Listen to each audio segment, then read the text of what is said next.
Happy to have this event.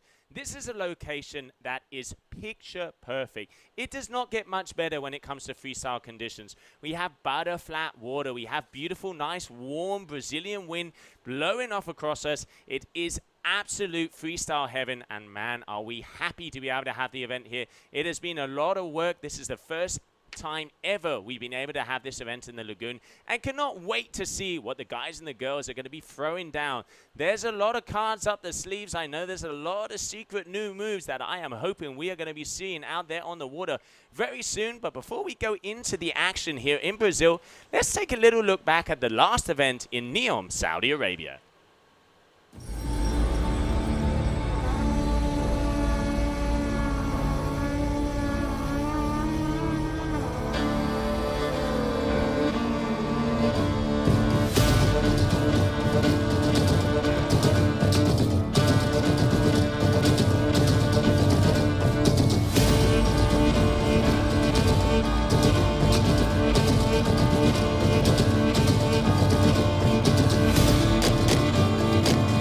The Qatar Airways GKA Freestyle World Cup delivered a roller coaster of emotions and highlights that will last long in our memories.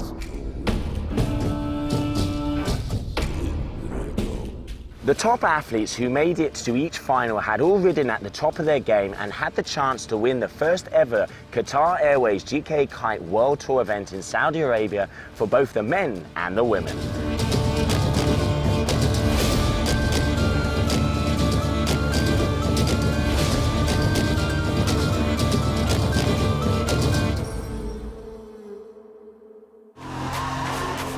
Waiting all morning for ideal freestyle conditions seems to only have added even more tension. Welcome back. This is it. This is the moment. We're starting with the men, and it's Gianmaria Coccoluto. Throwing the first of their 7 tricks in the final was Italian Gianmaria Coccoluto. Pre-popping in here, going for... Oh, that was interesting.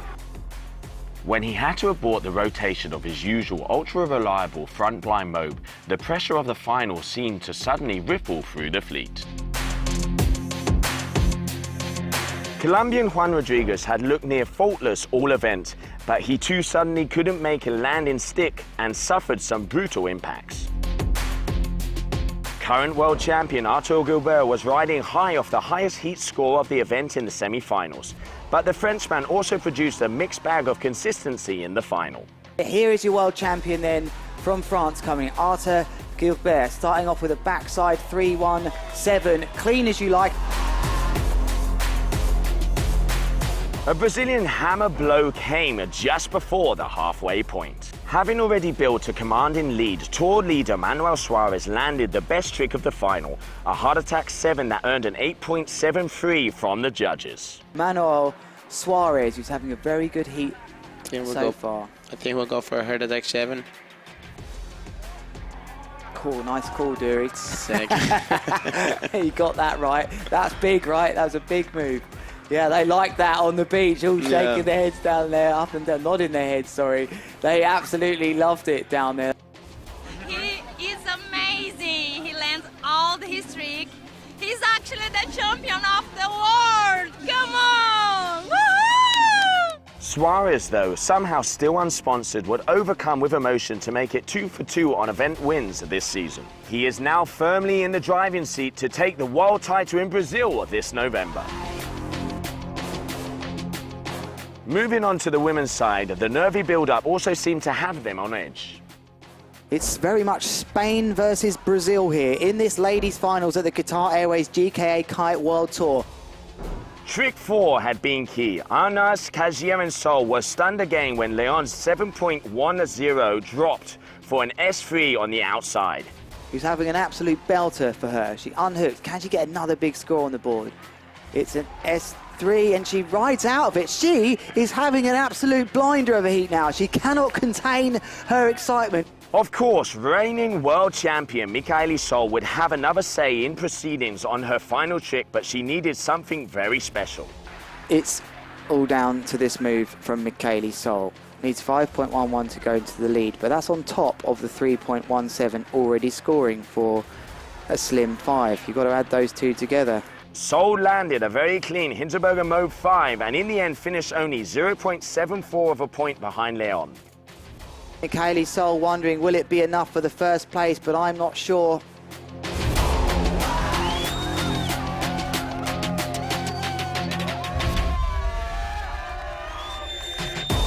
Michaeli's genuine happiness for Claudia Leon, along with that of the other women, was very evident as the Spaniard took to the top of the podium for a well-deserved first win. That's it for NEOM in Saudi Arabia, where we have enjoyed an epic competition, and no doubt we will be back for more action next year.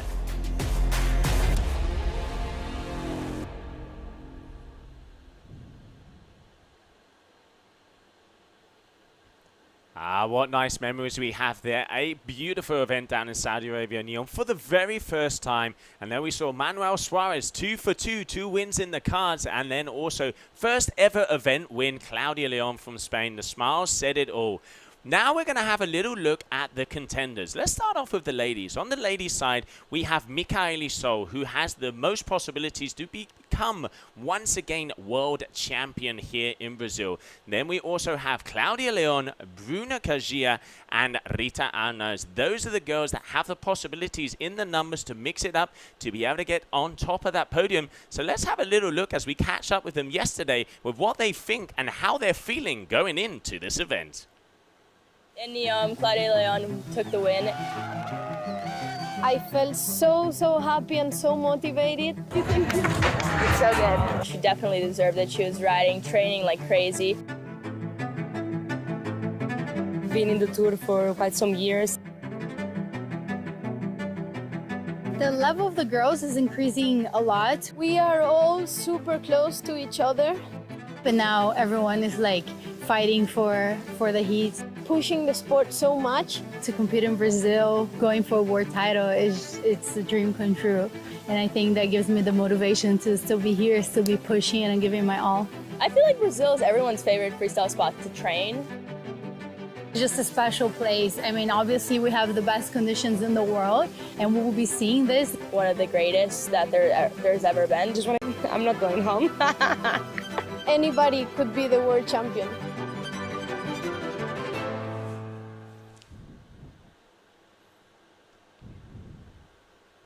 Well, there we can see those are the players on the women's side. Who is going to be world champion? We are going to find out down here in Brazil. Now let's move over to the men.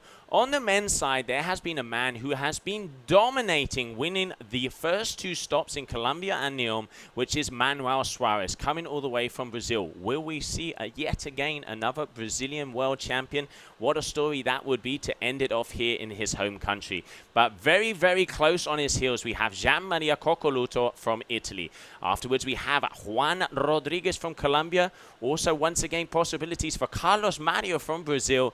And then the current reigning freestyle world champion, Artur Gilbert. All of the guys have the possibilities to be able to become world champion. We'll have to see the numbers, but the one who has the most likely and the easiest possibility is if Manuel Suarez makes it through to the semi-finals of this event, he is world champion. We also caught up with everybody to see what was happening. Let's go and have a look at that video. I was a bit sad in the last 2 stops because I fucked up a bit my last trick. Yeah, after in NEOM, I managed to do my best. Cara, não sei nem explicar a felicidade, né, de ter ganhado 2 etapas.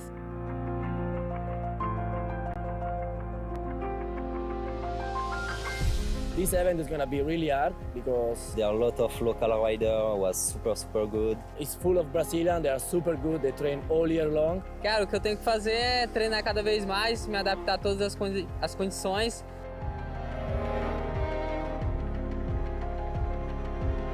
You know the condition, you know the lagoon. É, só tô muito ansioso, né, querendo que chegue logo. E sempre tentando estar entre os melhores. We are so good in these conditions. Yeah, let's see, depending of the wind. And depending what I feel, I go. É um sonho estar competindo no GKA, todas as etapas fora. each rider can win. What it means for me, freestyle kiteboarding? I don't know how to say. For me, freestyle is everything in my life. Eu sei que vai ser difícil, mas não impossível, né? Entrar na água ali e subir num lugar mais alto do pódio mais uma vez. Still have the chance to win, but yeah, let's see what's gonna happen. Fight for the winner, for sure. It's gonna be a good show.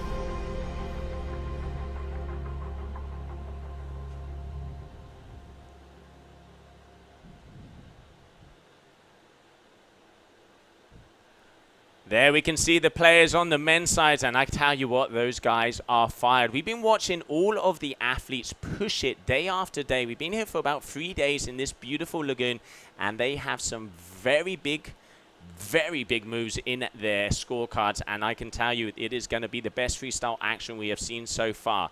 Let's have a little talk about what the competition is about. So this is the freestyle discipline of the GKA Kite World Tour. So what we're looking for is the maneuvers. They have 7 trick attempts. The top 4 moves are going to be the moves that count on their general score. So they're basing themselves off of a perfect 40 would be that 10, 10, 10, 10. What are the judges looking for? They're looking for execution. Quality versus quantity. I'm going to say it again. Quality versus quantity. It's all about how you do the move. If you add the style, if you extend, are the athletes using the kite to get the pop? Are they using their power? Are they kind of dangling off the kite, or if they are free falling, which really makes a difference? If they're tweaking, what kind of maneuvers they're doing? If they're going, they have amplitude. All those little details, dot the I's, cross the T's, and land it and ride it home. You are going to get the love, the kudos, and the shackers from our judges to be able to get those top scores. How it works is each rider has 30 seconds to be able to perform his maneuver or her maneuver. Then they have about 10 seconds where a score will come up on the scoreboard here at the competition area so they can see, because let's not forget, we have live scoring. You can go over to the www.gkakiteworldtour.com and go /live, and you will be able to see all the scoring, exactly what's going down, elimination ladders. We have the live ticket, all the info, the ins and the outs of this event. So make sure to go over there, take a look, throw us some comments over here in the stream, and we will be able to give you all the information of all the athletes, what's happening. Send me some comments. I'll be able to, try and grab some. We'll have interviews. We'll be interviewing the winners. This is going to be Freestyle Mania, and it is so good to finally be able to have this event in one of the most perfect locations in Taiba, Brazil.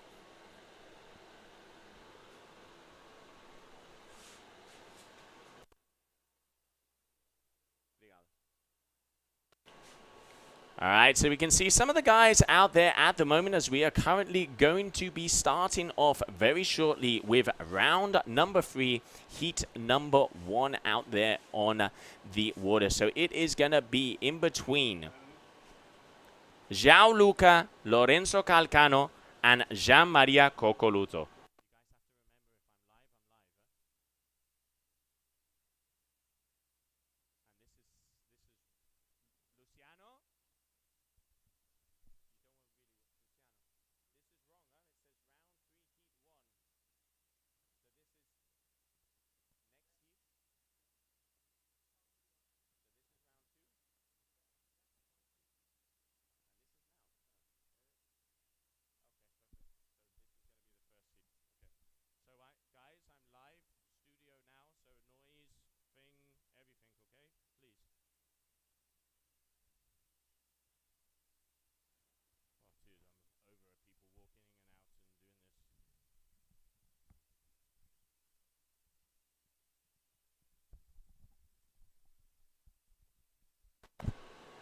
All right, so welcome everybody one more time. Day number 1 at GKA Kite World Tour here with our headline sponsor of Qatar Airways. We are in Taiba, Brazil, and what a beautiful warm location it is. We have perfect flat water. We got about in between 15 to 20 knots. I can see the athletes out on 11 and 13 meter kites. We have just finished off with round number 2. We are going to be starting off with the first heat of round number 3, meaning that going out on the water is going to be João Lucas, Lorenzo Calcano, and Jean Maria Coccoluto. Let's have a little word about Jean Maria Coccoluto. He is one of the contenders for the world title. Jean Maria, he has the possibilities, because if he gets first in Brazil and Manuel Suarez gets 9th or worse, Jean-Maria Coccoluto will be world champion. He is definitely one of the men to look at. He had an absolutely banger over there in Neom, coming in 3rd position. But as he said in that interview before, he did kind of mess up on one of those maneuvers, which did cost him the higher ranks on that podium. He had 4th in Colombia, 3rd in Neom, and looking to try and get that world championship. Let's have a little look, because last year he was not even in the top 5 of the world ranking. So looking forward to see what he is going to pull here. Definitely one of the guys to look, and one of the most stylish freestylers out there coming up next. Lorenzo Calcano, the Dominican rider. This guy has the best front blind mobe off of a kicker you will see. He absolutely tantrums it. Always has the vibes. Estamos activo, as they would say down there in the Dominican Republic. And it is great to see the boys down here also in Brazil. They always bring the vibes. They always bring the energy. And it is nothing but salsa, nothing but bachata when these boys are out there on the water. And then we have João Lucas from Brazil. João Lucas from Brazil is one of the youngsters. Every single time we come to Brazil, we will say it time after time. These young kids have so much talent. It is really incredible to see how they completely just go for every single move, how they really pull it.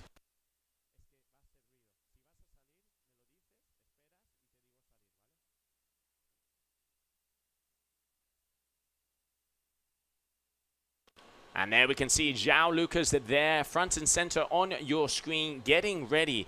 The order of jumps is going to be João Lucas first, second is going to be Lorenzo Calcano, and third will be Jean-Maria Coccoluto. So that youngster is going to be the young man who is going to be jumping off first and throwing down here. Round number 3, let's not forget, winner of round number 3 will make it all the way through to round number 5, but the loser will have to battle it out down there in round number 4, as we will start to see the men being separated from the boys. Talking about world champion scenarios, let's talk about the men. Manuel Suarez, if he makes it to the semi-finals, he will be world champion.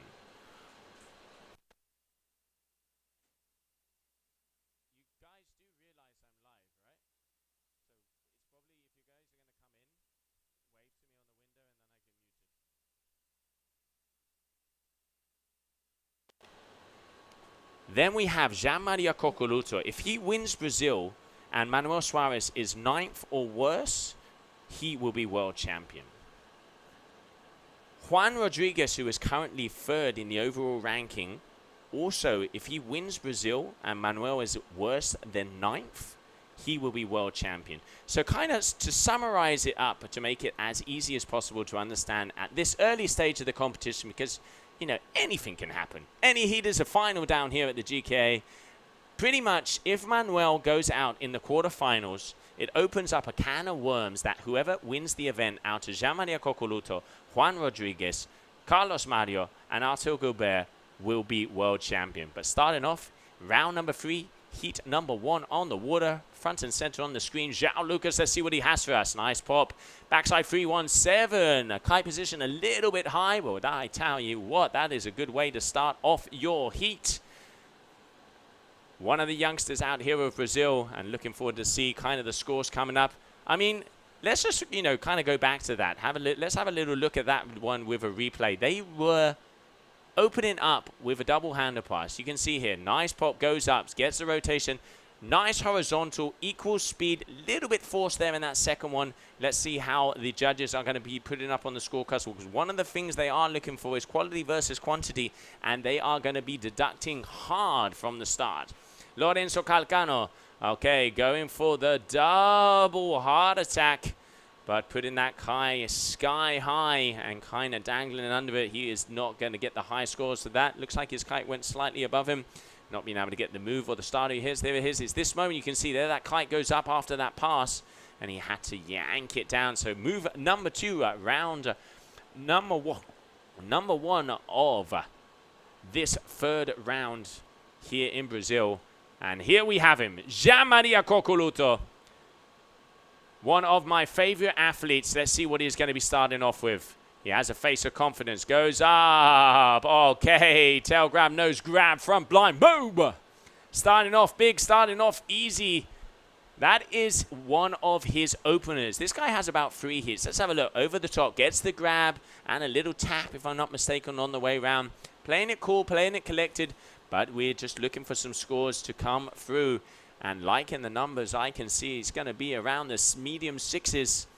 And next up is going to be João Lucas, the youngster there on the sand, just underneath that Brazilian flag, as he is going to be starting to make his way over. All right, here he comes. Getting the white in his eye here, over here with the camera angle. All right, off he goes. Switching it up. Going for the 319, but it looked like his leash got caught around him there. Wasn't being able to make the pass, so that's going to be a crash for him. Next up, Lorenzo Calcano. As you can see, just take a look at the conditions out there. Take a look at that lagoon. It is as flat as it gets. Yeah, there we can see he missed the bar pass there on that one to go for that 319 coming down. Just look at that image right there. It is butter flat. I mean, it is as flat as a pancake. And the guys have about 20 knots now. They're out on 11s and 13s here on the north coast of Brazil. Taiba Lagoon, probably the best freestyle location in the world. And it is so great to be able to be here, have an event, and be able to see the freestylers pull off all the moves that they want to really express themselves and show what they can do. All right, Lorenzo Calcano going down hard and losing his kite there on that one. Unfortunately, that is going to be a very bad crash for him. There goes off again. That kite went down and came down like a ton of bricks, unfortunately. So that is going to be a crash there for Lorenzo Calcano. And just making sure he's all right as he is standing there in the water. Next up is going to be Jean Maria Coccoluto. And here he is coming in with power, the Italian Jean Maria.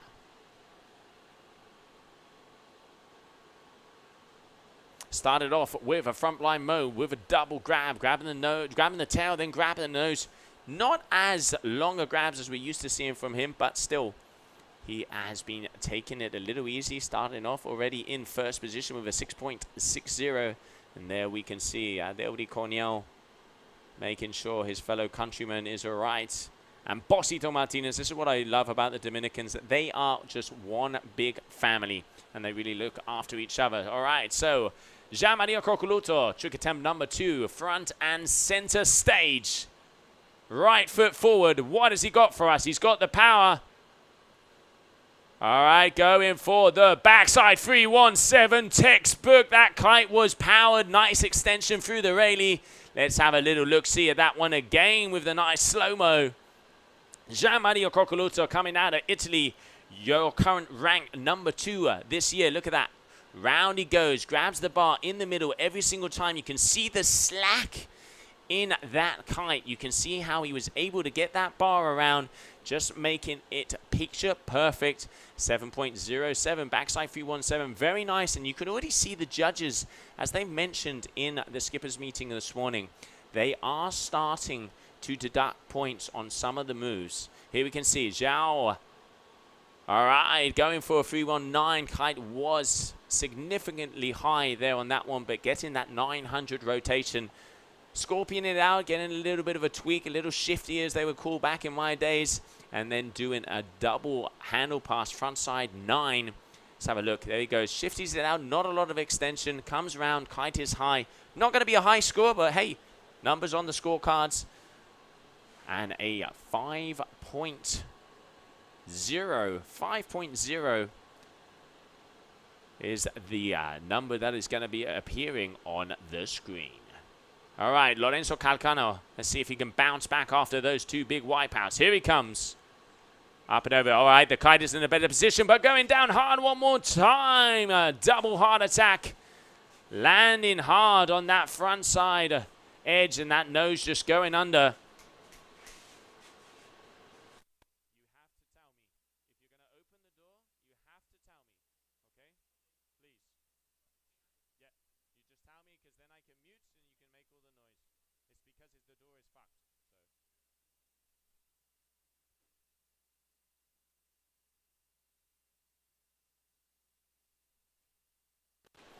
Here we can see the replay. Getting the spin, but just lost the balance a little bit there and nosedive that to the end of the lagoon. All right. Jean-Maria Coccoluto popping hard. He's got the speed. Up he goes. Stalefish. KGB 5 with the kite, about as low as it can go. Loving the style. He has confidence, Jean-Maria. He's hungry. I had a little chat with him before, and his words were, I'm ready. Look at that. Right to the round. Stalefish grab there. Eye in the landing. Comes around. Holds it. Right in blind position. And there he goes in. Very nice move there from Jean-Maria Coccoluto.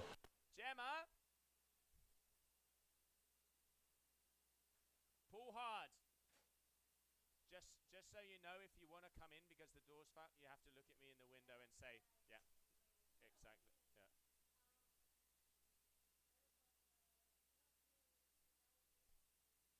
Yeah, that's Bernard is organizing that with you guys. I don't know where he is. No, I don't have Wi-Fi. The only one is connected is for the system. There's not a Wi-Fi. I know. It's not. Talk to Bernard if he's in. I don't even know if he's in there.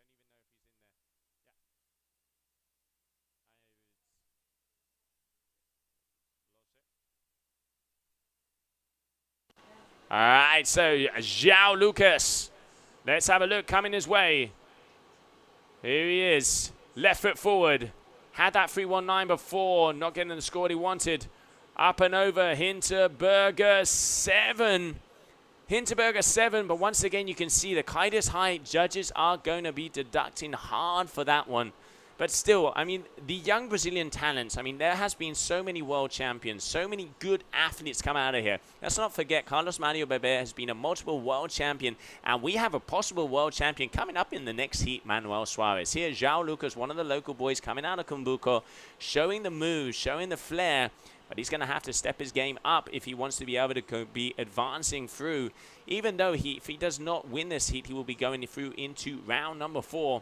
And next up is going to be Lorenzo Calcano from the Dominican. He's had 2 very big crashes. Looks like his kite seems to be diving. I'm not sure what's happening there with him. Unusually, you know, to see him missing a beat that much in this heat. But hey, everybody has to get loose. Everybody has to get ready, get those pistons firing. And I tell you one thing, this guy has power. Lorenzo Calcano. Up and over, backside 3-1-5. Once again, going down. Lorenzo, he is just not feeling the rhythm out there at the moment. Let's hope he can get into sync. As you can see here, nice extension on the rail. He comes round, but he just catches that front edge as he went down, and that kite would have been, it was in a nice position. But that is going to be another crash for him. Trick attempt number 4 for Jean-Maria Coccoluto. Front and center on your screen, coming out like a freight train. You can just see how the water is releasing from that board. He is out on his 11-meter right now. All right, off he goes. Hard to attack 5, and he holds it. And a pop out, adding the flair and the style there for the Italian. I tell you what, Jean-Maria is looking very good. He is one of my favorite riders, you can tell. But he is definitely going to have his workout, because I was been watching Artur Gilbert, Juan Rodriguez, and Manuel Suarez the other day, and those guys were throwing down and never edge out Carlos Mario, the Brazilian. He's been a world champion. He knows what it's like to do and be out there on the top of the podium. What did we say at the beginning of the stream? The best freestyle action happening down here at the Qatar Airways GKA Kite World Tour freestyle spot in Taiba Lagoon, the freestyle paradise.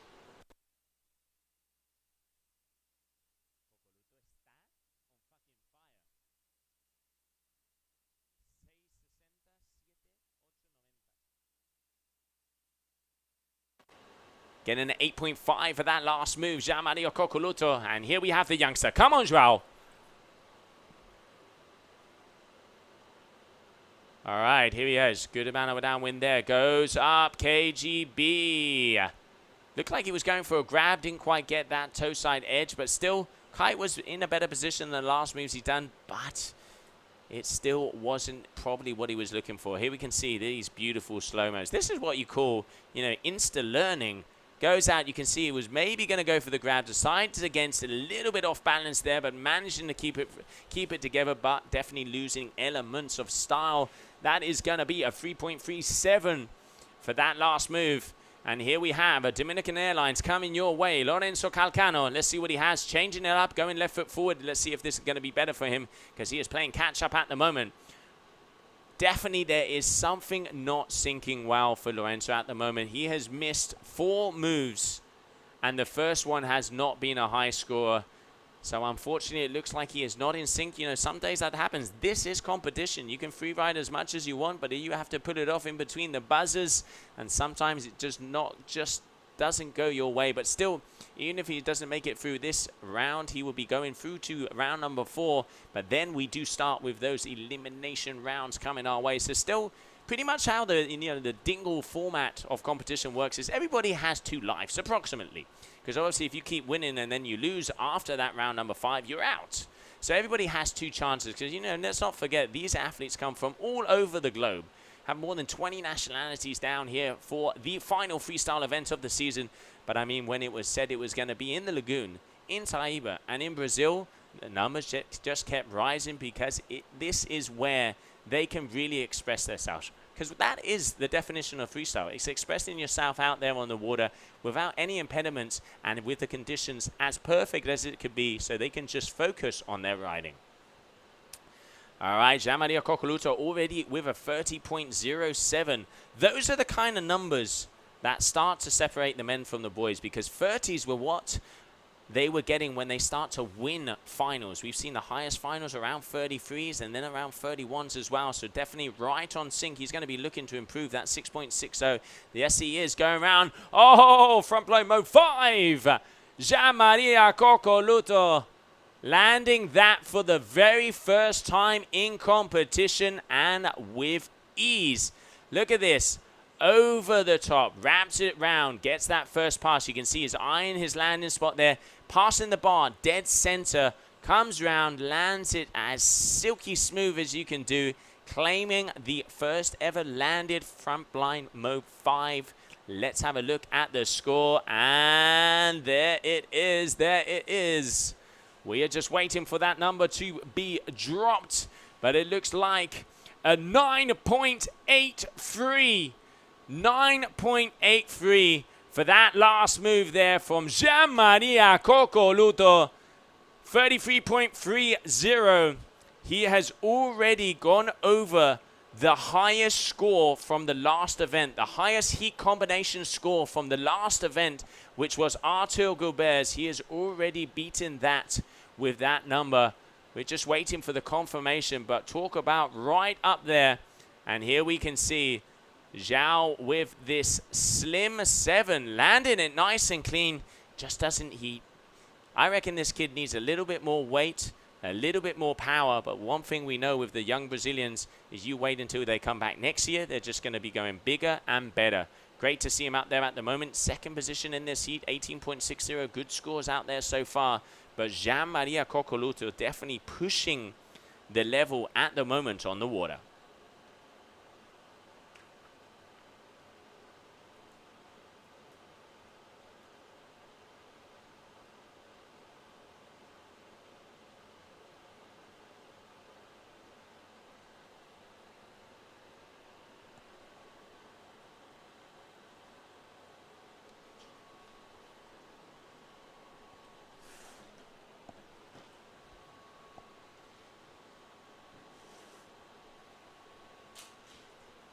And we can see some of the nice replays here of every single move. So every single move will be replayed and a beautiful slow-mo. So we will not even miss the white in their eyes.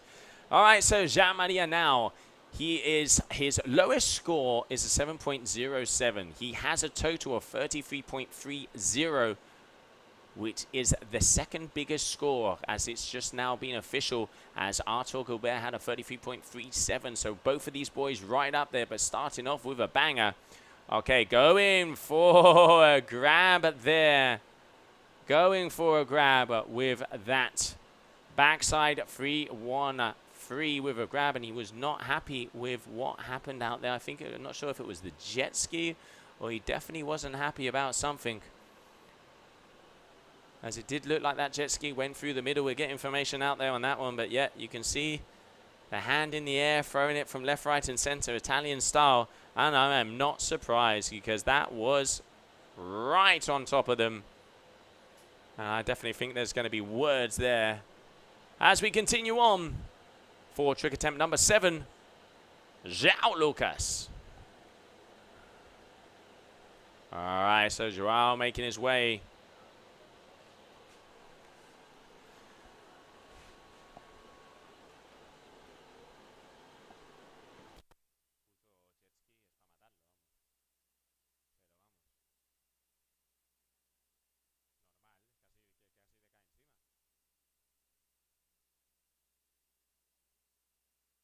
All right, so they're allowing yet, so there's a repeat of his trick. Okay, going for the rewind with a grab. Rewind with a grab. And Jean-Maria is anything but stoked. He is not happy. Their hands are up and in the air. And I tell you what, even still, he has an awesome score out there. Definitely showing that he is at the top of his game. So here we can see innovation with some of these rewinds. There you can see, grabs it, comes around, pulls the bar in, wraps it. Just came down a little bit back foot heavy and was not able to carry on as clean as he wanted.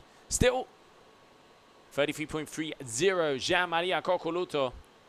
Second biggest combination score of the year, as Arthur Goubert has a 33.37 in those semi-finals over there in Neom.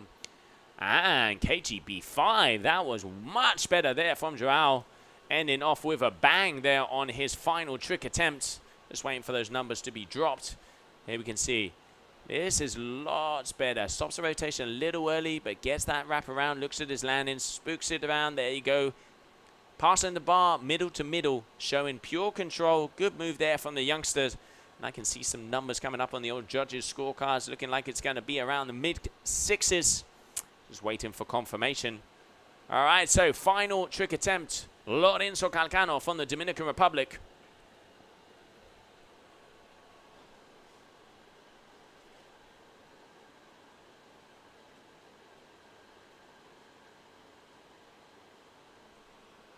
Lorenzo Calcano, front blind mobe. Calm, cool, and collected. Keeping it a little low, but spinning it around like a tornado out there.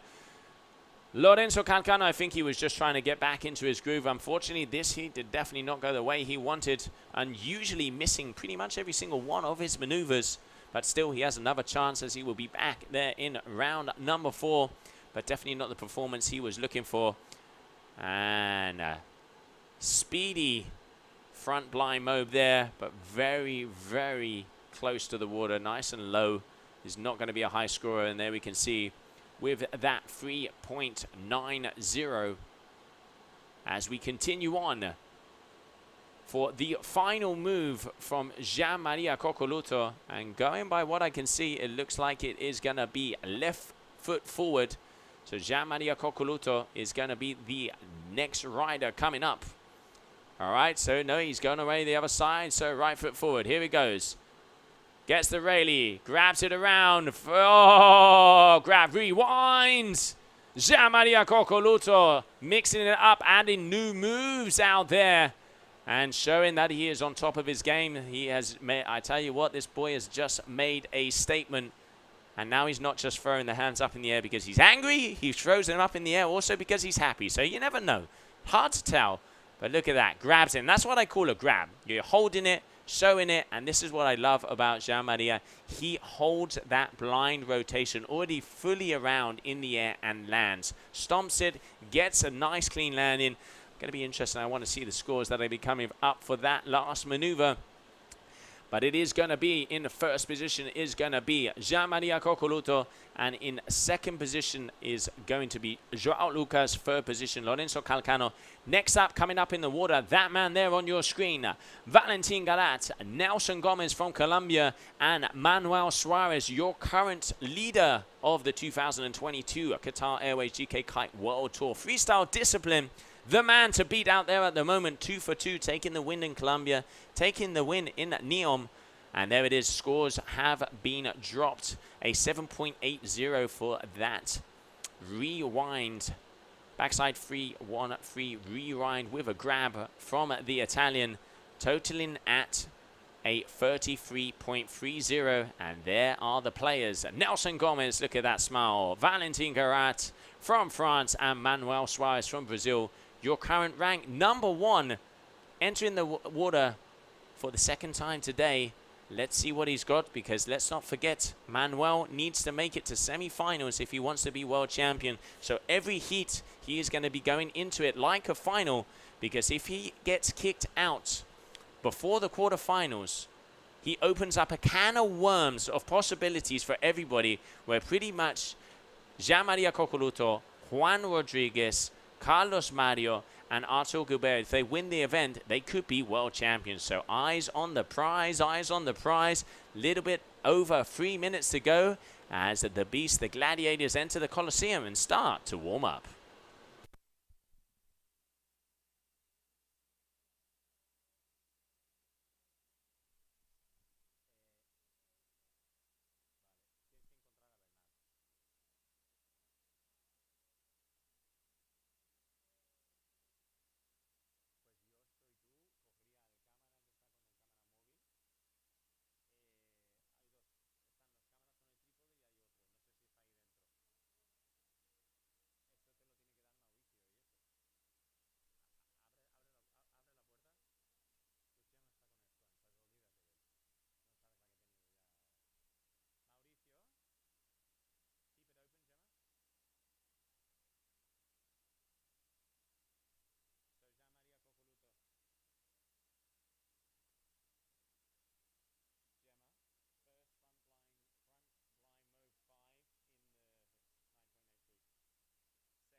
All right, welcome back, everybody, as we are about to start with heat #2, round #1 out there on the water. And we just saw a very big heat there from Jean-Maria Coccoluto, taking the win, 33.30, second biggest combination score of the year. And also the biggest trick of the competition so far, with that first time ever landed front blind mode 5. Looking very, very powerful, because he knows that he has to win this event if he's going to have possibilities to be able to continue on. And there we have out on our screen, that is Nelson Gomez from Colombia, as he is getting ready to go out for his next heat. And there is the location here. If you're just joining us, welcome to the Qatar Airways GKA Kite World Tour event stop Freestyle here in Taiba, Brazil, as we are just going to be getting started with heat #2, round #3.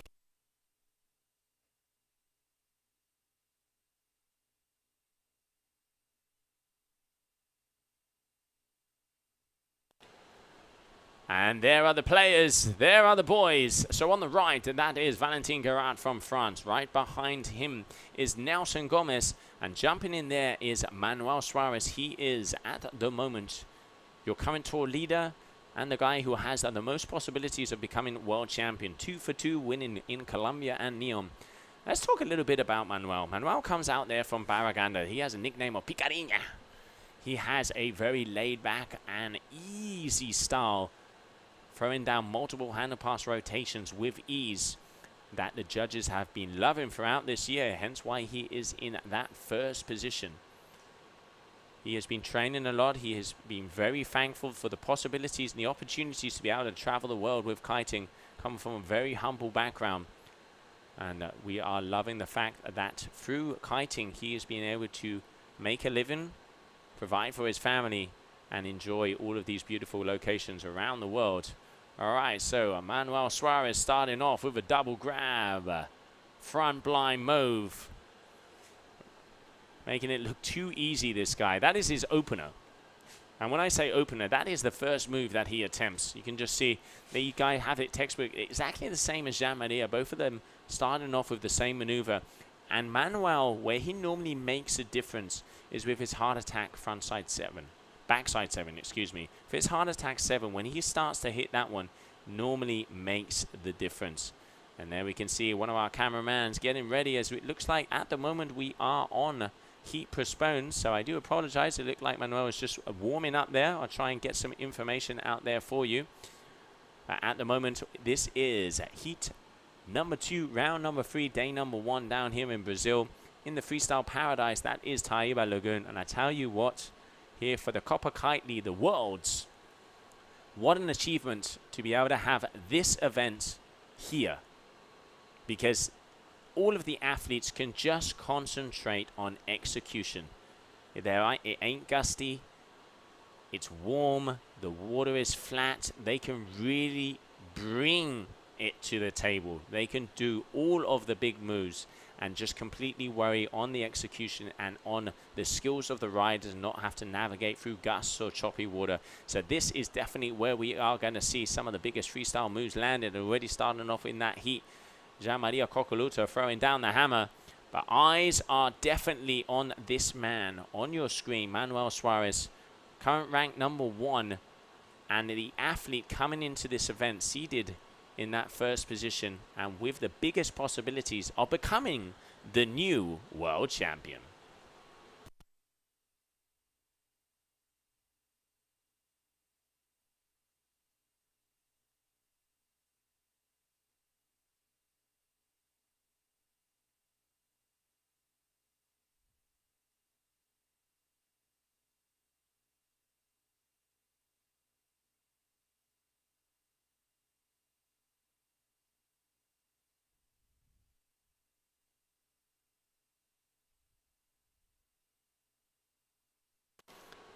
So it does look like the heat is postponed at the moment, as they are just taking a double look at some of the numbers of that last heat before we go into this next heat coming up. Out there on the water, Valentin Garat, Nelson Gomez, and Manuel Suarez. So let's see what is going to be happening. And we are also going to be getting an interview of the winner of that last heat, Jean-Maria Coccoluto.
I just popped out the booth there to get a little bit of information. Yes, they are checking one of those scores, and they're just looking at some of the numbers to make sure everything is synced in. So we are on postponement at the moment, but enjoying the highlights and the replays of that last heat. And we can see João Lucas here, the youngster from Brazil, throwing down some big moves, but the man making a mark at the moment is definitely Jean-Maria Coccoluto, with a 33.30, starting off strong.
Stalefish KGB 5 there from Jean-Maria Coccoluto. And here we can see that Hinterberger 7 there from the youngster. All of these guys going around, up and around. And what a heat, what a round number 3. How we are starting off here. It is great to see that everybody is on fire and just waiting for your current rank number 1 to be coming our way, as we have this heat on postponement at the moment. And I have been told they are reviewing a couple of the moves to be able to make sure that the scores are tuned in, because we are seeing a lot of new things. And already a first time landed front line mode 5. And I tell you what, there are going to be a lot of new moves coming down here.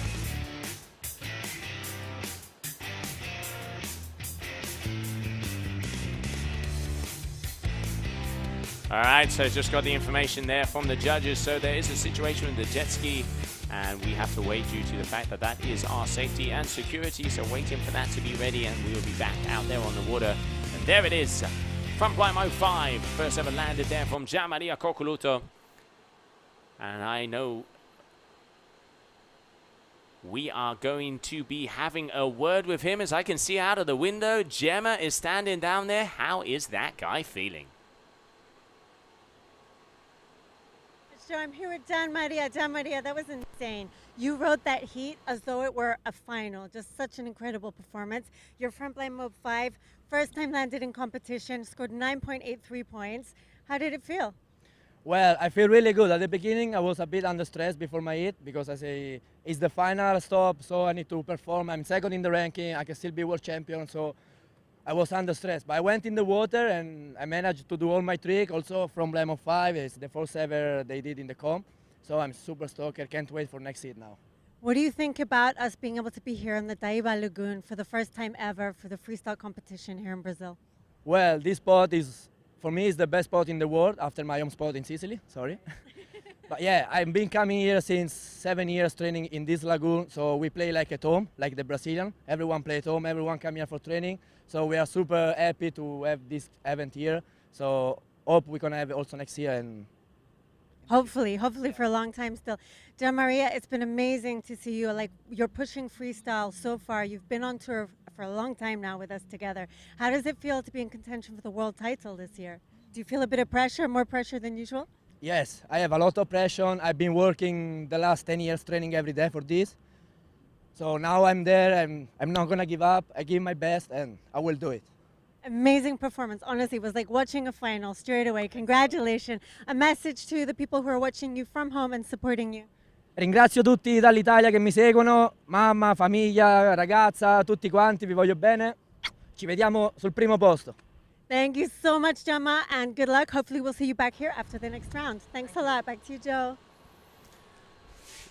Grazie mille, Jama. Incredible work out there. And I tell you what, that guy, he just said it. He's going to do it. That's a big statement. That is a big statement. Jean-Maria Coccoluto already ready to rumble and throwing down the biggest combination score and the biggest move score of the day.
Welcome back, everybody, as it looks like the jet ski issue has been resolved. So we are back in action as the AP flag is just about to go down. Out on the water is going to be Nelson Gomez, Valentin Garat, and that guy front and center on your screen, Manuel Suarez, current rank #1 here in this season, and he is the man who has the highest probability of becoming world champion, as if he makes it to the semis, he is going to be that world's #1, as we are just about to get back into action as we start off with this round number 3, heat number 2 on your screen.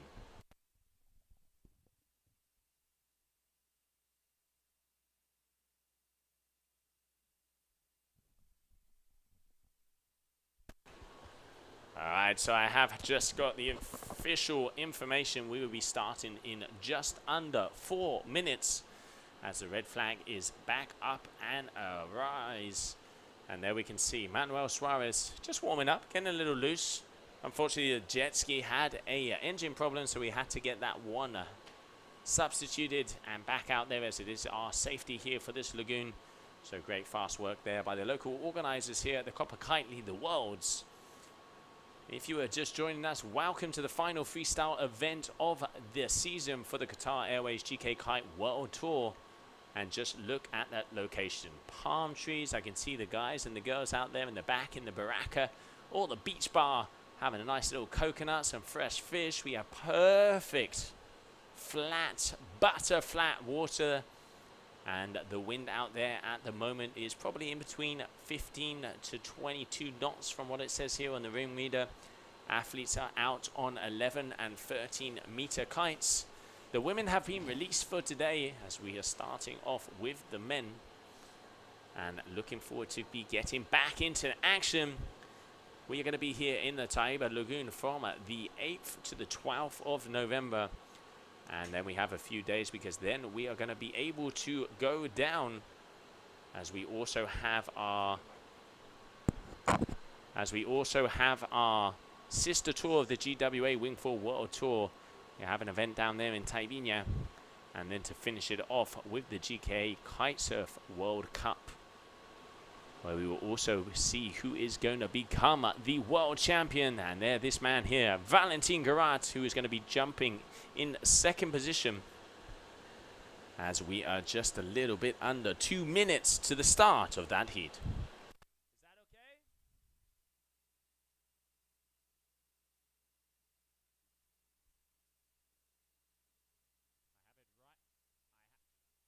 right next to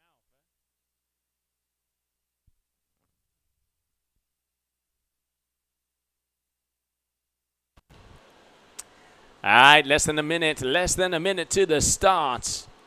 And here we have Manuel Suarez, Valentin Garat, Nelson Gomez. I can hear myself.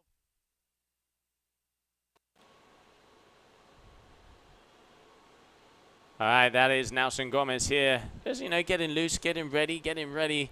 As he has already gone through 2 rounds, and he is ready to battle it out here in round number 3. Let's not forget, the loser of this round will be going through to round number 4, and then the winner will be making it all the way through to that round number 5. There it is, 45 seconds on the ticker, and we will be going green. And first man to jump will be Nelson, coming out of Colombia. And I tell you one thing about the Colombians, it is nothing but good vibes. Smiles left, right, and center. And they just bring energy to our events. Athletes coming from all different parts of the world. As soon as everybody knew it was going to be freestyle at the Taiba Lagoon.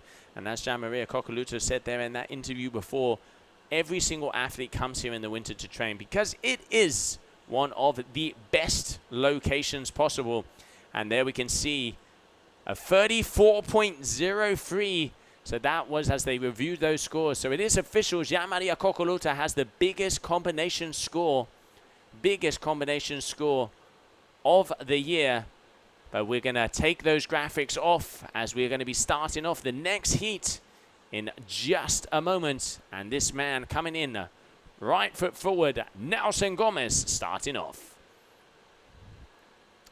Backside at 3-1-5. opener there for Nelson Gomez. Let's have a look at the replay. Got some extension on the Rayleigh. They're going a little bit off of that horizontal rotation, and he wasn't flowing. He did force that last bit around, as you can see, kind of made it into 2 moves instead of 1 fluid one. Getting some deduction there. 5.27 on the scorecard. And that was the Colombian Nelson Gomez. Next up, Valentin Garat. On your screen there, that is Manuel Suarez. And coming in with power, there he is. Val Garat. Let's see what he has for us here. All right, power's up. Good amount of speed here. Up and over. Nice. Grab from Blind Mo. Very nice.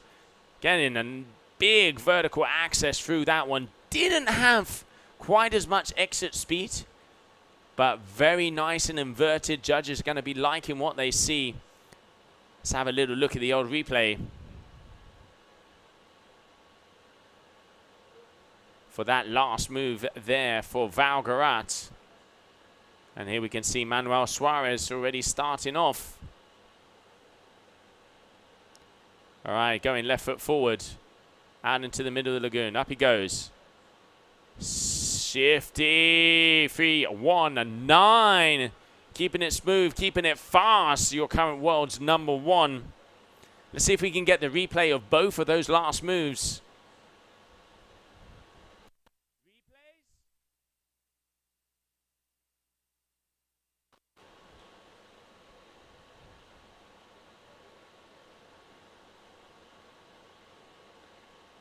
So Valgarat getting a 5.23 for that last move. And Manuel Suarez a 6.37. You can really see the judges deducting points. Here we can see front blind mob up and over. Gets the aversion. And grabbing the board very nicely there out on the tip. Loving what I see. Loving what I see. Getting that tail grab on the whippity whip. Roll the way round. All right, next up, Nelson Gomez. Sorry, guys. Looks like we got a little technical issue there. I do apologize. And Nelson Gomez. Let's see what that last move was there for him.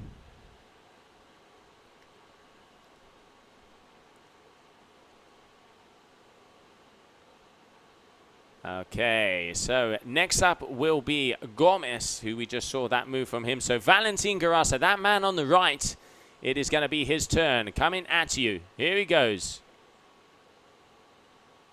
All right, left foot forward. I reckon this is going to be his slim 7. Up and around. There he goes. Up at the top. Gets a little bit of a tap. Oh, unfortunately missing the bar on the way down. So that is going to count as a 0. A very stylish crash. But unfortunately, he just missed the bar. Even though he landed on his feet, that is going to not count. All right, next up is Manuel Suarez, who I can see is all the way over on the left-hand side of the competition area with the blue and gray F1. Here we have Valgarad. Up and over, getting the slim, grabs and comes round, but just misses the pass there.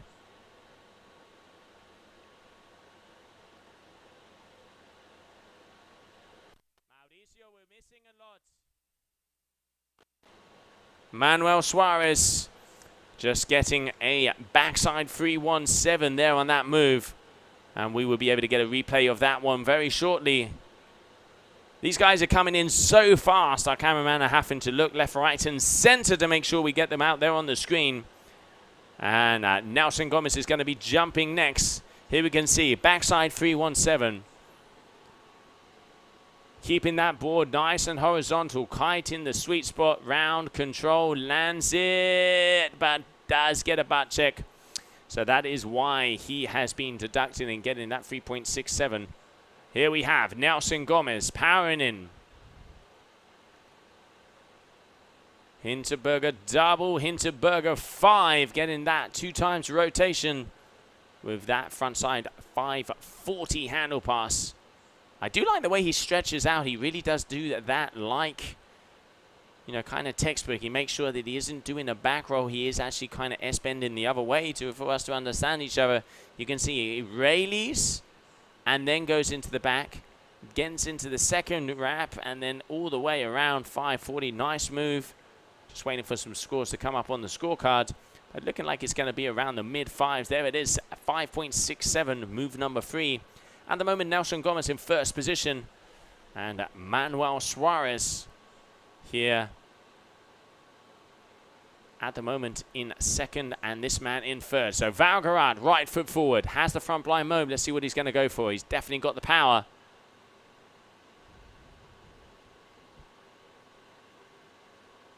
Okay, Stalefish KGB 5. Can he hold it together? No, he doesn't.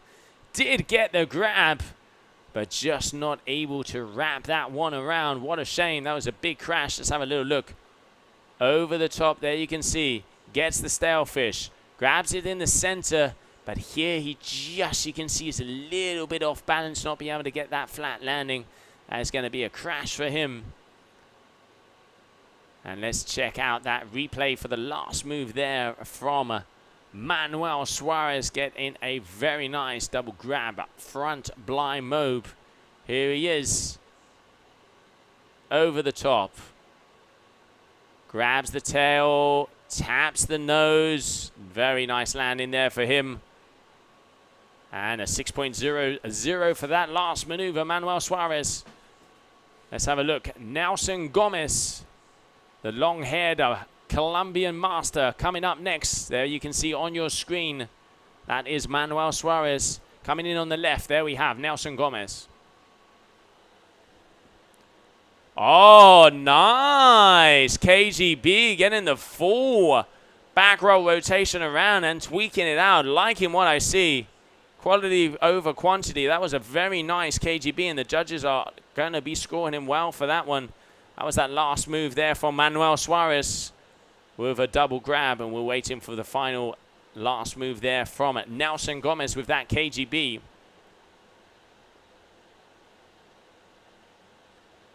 All right, Valgarat, here he goes. Up and over. Slim 7, yes! Getting the landing, very nice maneuver there, fast controlled.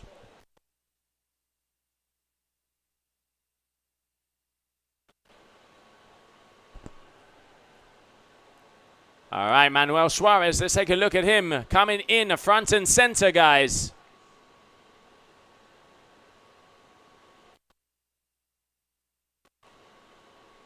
It was that guy, good, good.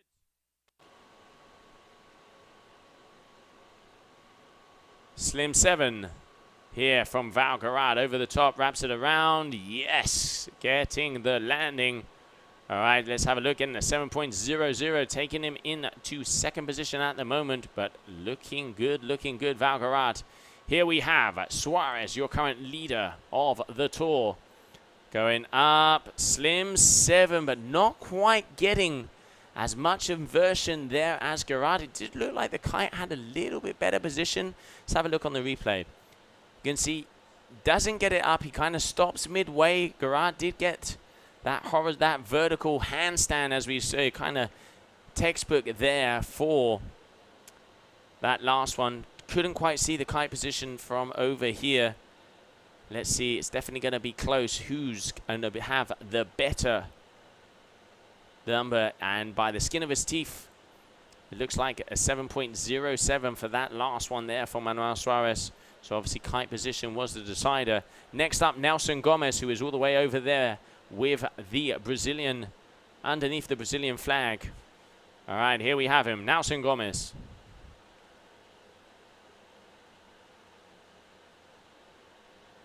Looks like these it looks like these guys are having a Slim 7 off. He could definitely wanted to go for that second rotation, but sticked it at a 5.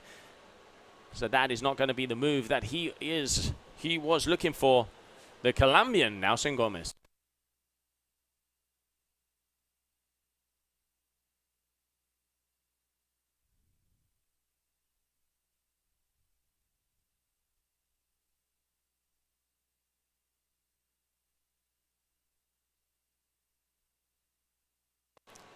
All right, Valgarat. So he, at the moment, looking for a decent 7 to be able to kind of get up in those 20s. 2 scores on the board. Off he goes. All right, KGB. Into a switch Slim. Mixing it up. Little bit of a combo out there on the water. KGB there from Valentin Garat. Definitely was going to try that KGB 5 again, but didn't quite get the height that he needed and decided against that. Playing it safe, 4.00, putting him at 16.23.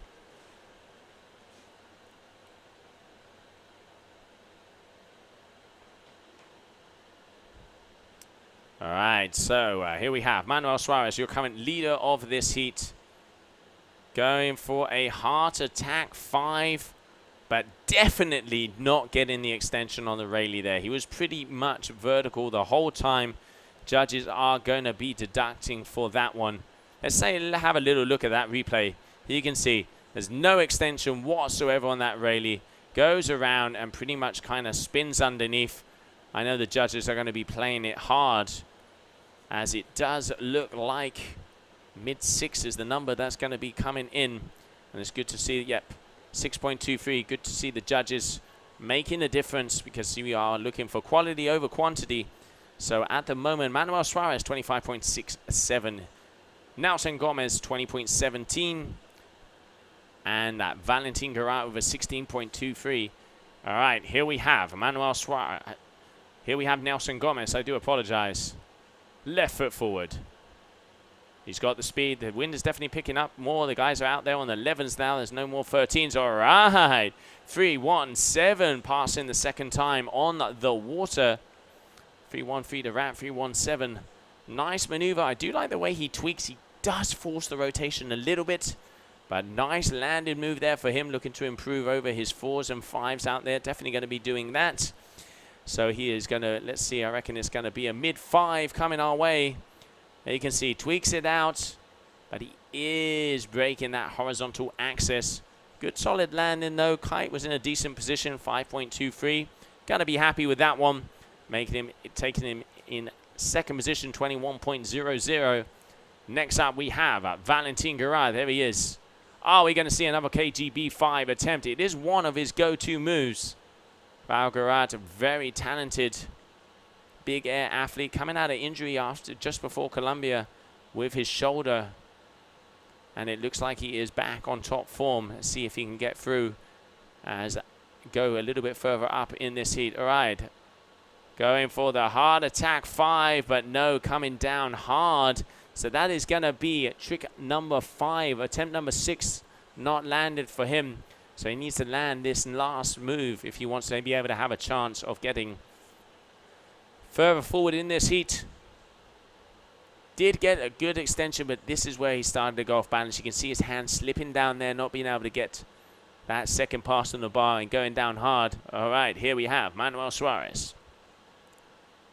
3-1-7. Picture perfect, textbook out there. You can definitely see he's chilled. He is relaxed. He knows he just has to win heat by heat and make it to the semi-finals to become the new world champion. You can see he isn't taking risks if he doesn't need it. He knows he's in the lead. And I say this when he's pulling off a backside 3-1-7. Don't get me wrong. That is a very hard move. And with a decent amount of execution there, 6.73 on the cards. But he can definitely do a lot better. But at the moment, he knows that's what he needs. And it definitely seems that he has his competition hat on. Next up, Nelson Gomez. Long hair, white kite, front and center from Colombia.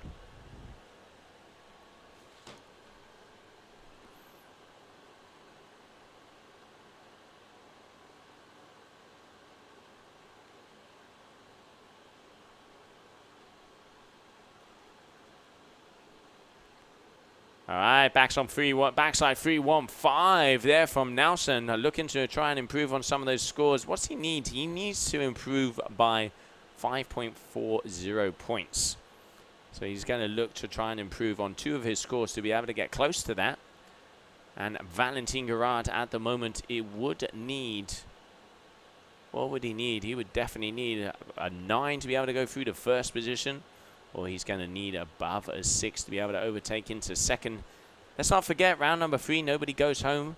It is in the next round, in round number 4, when people start to go, as it is the elimination rounds. All right, so Valentin Garat is coming up next. And we can see him there looking back all the way right next to the Baraka, as it looks like he is going to be coming towards us.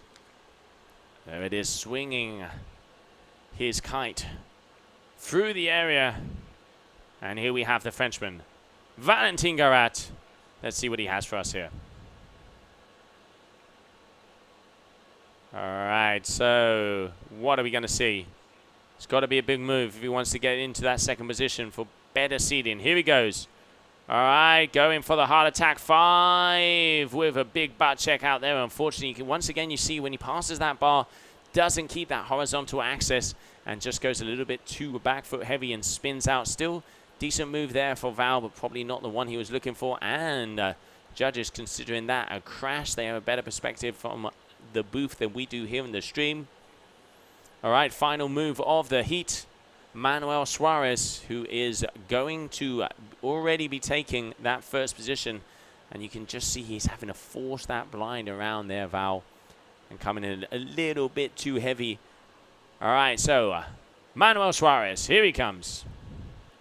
Up and over, heart attack 5. Once again, not getting the extension on the Rayleigh, but still another landed move.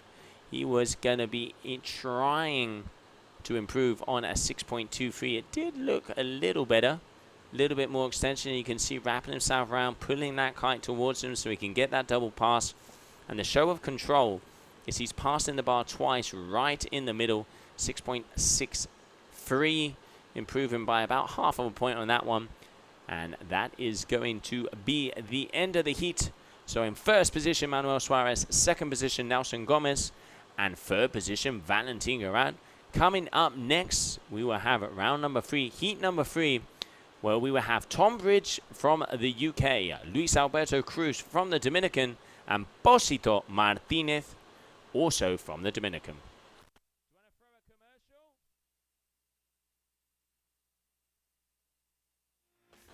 Here we can see some of the replays of that heat.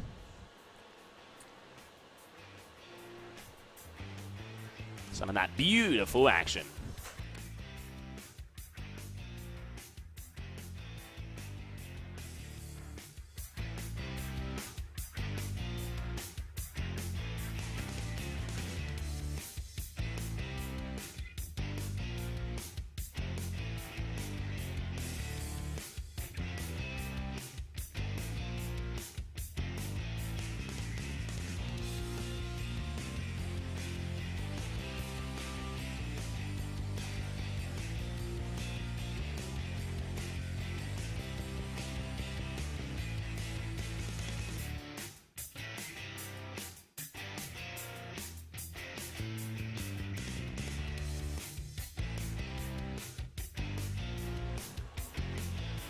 And the boys throwing down here of the round number 3. And as we said, next up, Tom Bridge. Let's talk a little bit of about Tom Bridge. Tom Bridge is my dark horse.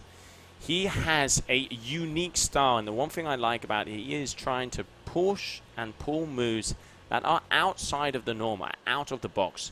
He is inventing moves, putting innovation at the top of his kiting, and really good to see him coming up. He comes all the way from Exmouth, and he has a family of kiters. His parents have Edge Water Sports, that has been one of the biggest water sports kite schools since 2002. And I've known this guy since he was a Grom back in the days of North. It's great to see him coming into the competition. I'm really looking forward to it, because I reckon this guy is going to mix it all up.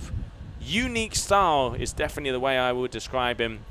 And he is one of the guys that just comes out and flows. He has that loosey-goosey. Reminds me kind of like surfers like Clay Marzo, who are kind of, you know, the underdogs. They're on kind of below the radar, but he is definitely one of the athletes that the riders are looking out for, because pretty much they don't know what he can bring to the table and how it is going to be. One of the things, you know, talking to head judge Alvaro Nieva, he is doing a lot of innovation, but the innovation has to be executed wow to be able to get those top scores. He has one of my favorite moves is that front blind mode that he does, even adding a grab in there and just mixes it up. So let's see what he is going to bring to the table, as he's going to be starting in a little bit over 1 minute.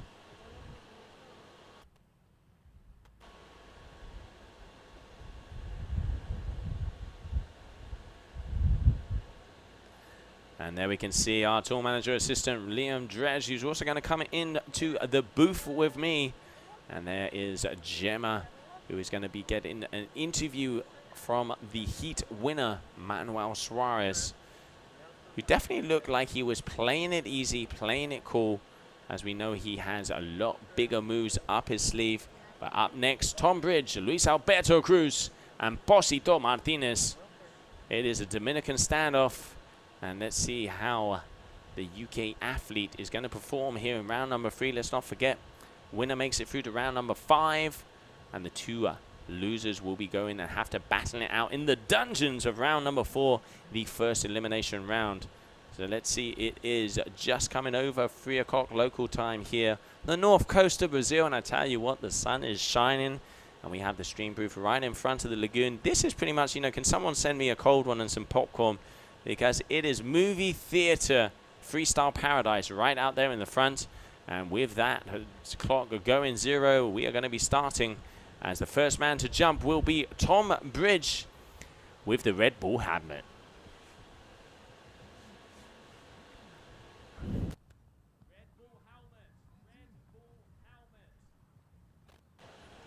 All right, so there he is, Tom Bridge dropping in, right foot forward to start off this heat, the first man to jump. Let's see what he has for us.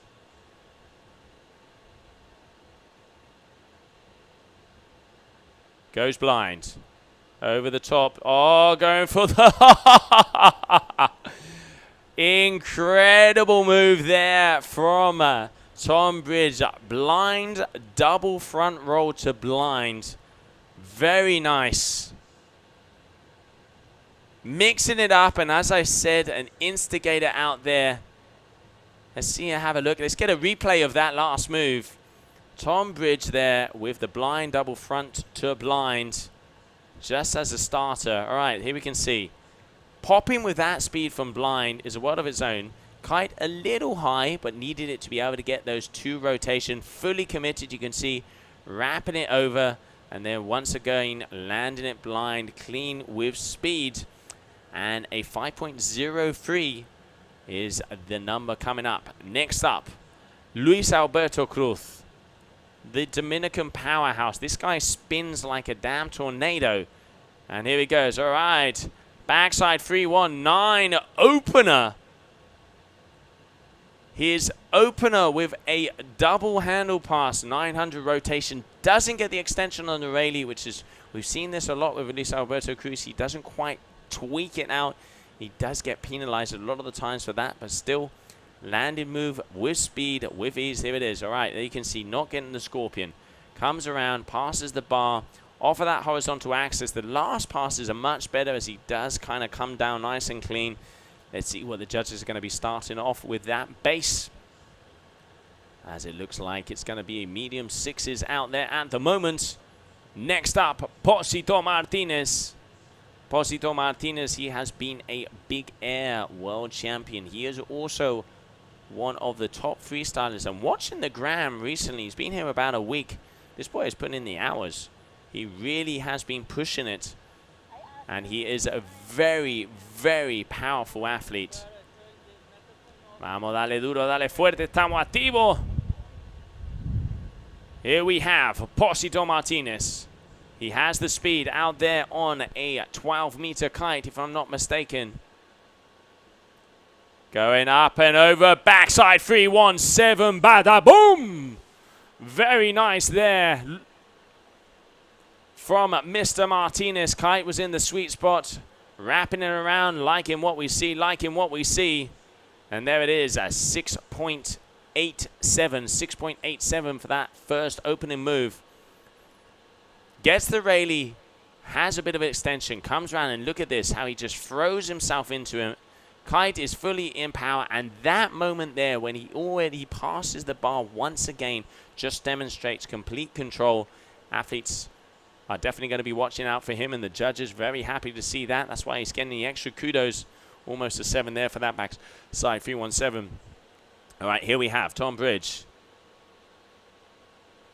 Frontside pop. And going for a double back roll to toast, double back roll ending it up with a mobe. So starting off a back roll and then doing the back roll with a frontside free. So comboing it out there. Talk about a mouthful. Let's have a little look at that replay. And we can analyze, because one of the things we definitely need to be able to analyze every single thing this youngster does. We are going to have to see it in slow-mo, mixing it up. And the dark horse looks like he is definitely on full form.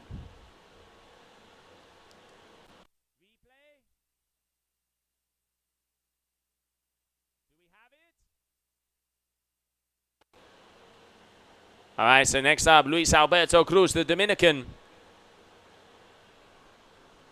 who's going to be on the right-hand side if I can look out of my streaming booth. Looks like we're just, yeah, there he is. His seconds coming in. So Luis Alberto Cruz, there he is, front and center, hiding himself from us. Over the top, slim. Oh, going for the slim 7. He throws himself into these moves so easily and effortlessly. But there, unfortunately, missing a bar, so that's going to be a crash for him. Do we have a replay of the red kite? Can you talk to me in the mic? Okay, if you talk to me, it helps. Thank you. All right, Posito Martinez, 3-1-7. Big up and over. Very nice, very nice. But going down, just not quite showing the control on the way out. So I reckon, yep, that is going to be, if I'm not mistaken, a crash, because he did not show the control exiting that maneuver. All right, so Posito Martinez. Next up, Tom Bridge, your current number 1 in this heat with a 10.76. So here, this is that. So he did a pop. So here he is, going for back roll. So double back roll into wrap. So you could say a back roll into a mobe, mixing it up out there. He got a 5.73. So loving the double half cab there from Tom Bridge. Glad to be able to see that one on the slow-mo to be able to get all the details, as it looks like there's that crash there.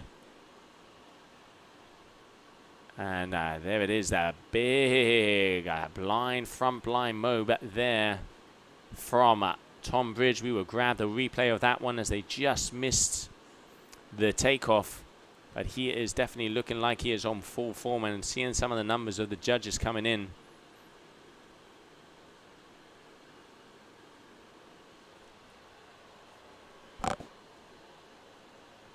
Here we have the replay. All right, so here we can see definitely a lot of speed into this blind takeoff. To be able to take off like that from blind, I tell you what, that is so difficult. Comes around, gets it, grabs the bar on the end, and get in the full front blind mode. So blind front blind mode, first time ever landed in a competition there for that one. And getting a 6.33. Liking what we see, liking what we see.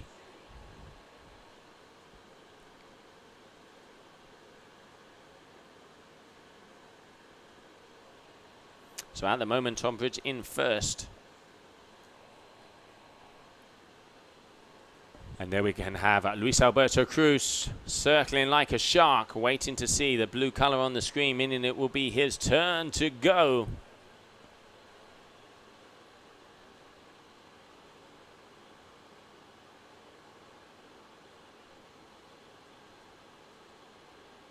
And there it is, that's that blue screen where it tells him it is his time to go, time to move, time to jump, time to get loosey-goosey out there. As we can see also one of our cameramans getting ready there. So here he is, Luis Alberto Cruz and Julien Leleu down there. Our videographer making sure he has all of the angles. All right, going for the slim 7, holding it together out there. One of the things I love about Luis Alberto, he exits with as much speed as he goes into a maneuver. Does not drop a single meter per second. He just flies through. And there we can see with this takeoff, there he is, up and over, looks, spots his landing, comes around, keeps that bar close, pulls it, holds it on there, and a very nice slim 7. 6.67 at the moment, overtaking, going into first position. All right, next up, Posito Martinez. There we can see him on the right-hand side. El Tigrazo.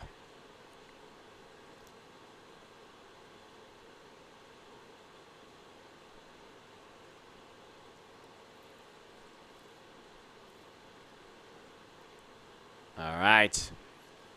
Posito Martinez, left foot forward. Let's see what the powerhouse has for us. Up and over with a backside 3-1-7.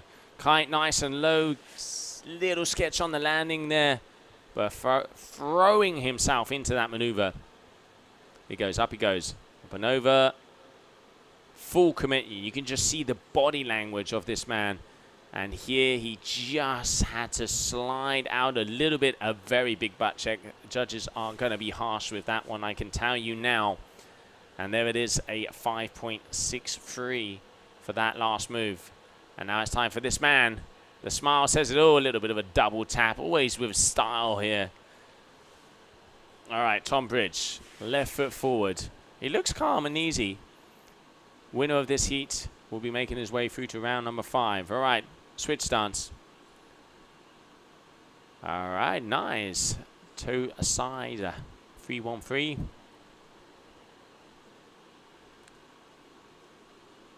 Always doing all different maneuvers out there. I really like the switch stance maneuvers here from Tom Bridge. There's Posito Martinez. Right, toe side, raileys it out all the way around and wraps it round again. So yeah, very nice. Toe side 3-1-3.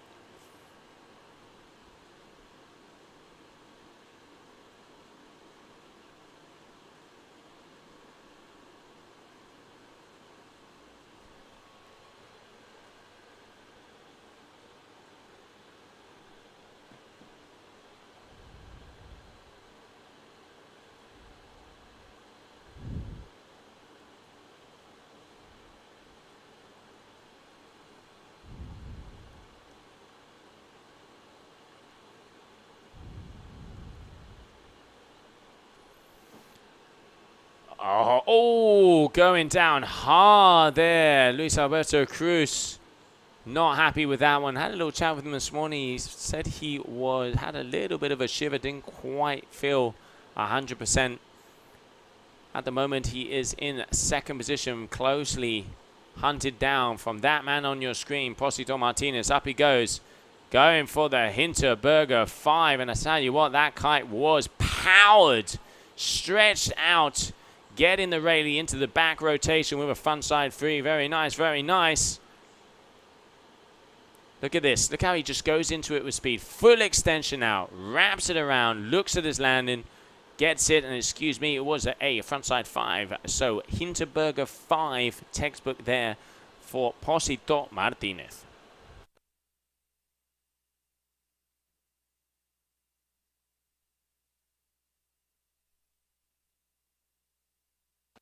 All right, so trick attempt number 5 for Tom Bridge. Let's have a little look at the moment at the scores. Pretty even 5s out there. He's going to want to improve on that 3.57. And now, all right, here he comes. Toe side. Chromobe. Switching it out into...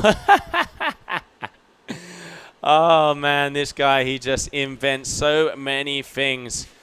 We are definitely going to have to get a replay of that one. And look at that, just popping it over the lagoon. Beautiful stuff, beautiful stuff. So that was, let me recap there. That was a blind front roll to blind. Let's have a look. Here he is. Going to definitely need replays with this young man. All right, so blind. There you go. Goes into a blind chromobe. Then chromobes out into a blind slim chance. Just making and mixing it all together. I wonder how the judges are going to be counting that one. All right, so 3.80, because the thing is with the combination moves, he does not... With these combo moves, only the first one counts. So that is only going to count as a chromo. Going, excuse me, from toe side, not from blind. So going from a normal chromo, but beautifully landing it into blind and then trying to get that slim chance out the back of that one. What a way to start off, and it looks like I could see his hand up. I hope he's all right. All right, Luis Alberto Cruz here going down very hard.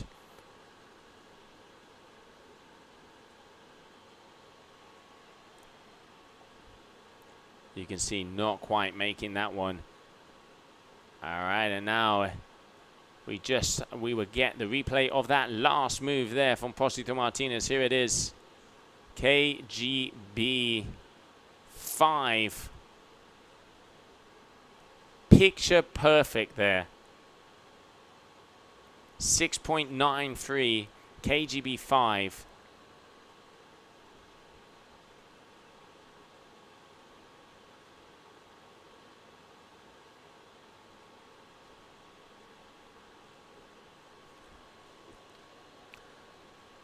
All right, here we have the instigator, the mixer-upper. Let's have a look. Tom Bridge, left foot forward. Every single move is different. Toe side, tweaks it out. Going for the toe side, 317. Very nice. Kind of a little high, I will say that. But he just he mixes it up. It is great to see someone working out of the box. Here he goes. Look at that. Tweaks it out. There's the one pass. And there is another one landing wrap. So toe side 317 there from Tom Bridge, and he is your current number 2, 5.27. They are definitely deducting for the kite position, but like as I said, I really like someone who just mixes it up. It's great to see new things, bringing innovation out there. He's going to have to start to get a couple of bigger moves if he wants to be able to move forward in first position. At the moment, this man there, El Tigre. Posito Martinez is your leader, but coming in next is going to be Luis Alberto Cruz. Here he is. He's got the style, he's got the power. No, looks like that kite went up. He is definitely not happy with that. Unfortunately, that is going to be pretty much a no move. That's going to be a crash out there for him. So, as you can see, just not quite making it. Looks like he was going to go around for something. Looks a little bit head over heels, but no, that is going to be a no-go for him. Posito Martinez, your current heat leader number 1 now. All right, here he comes.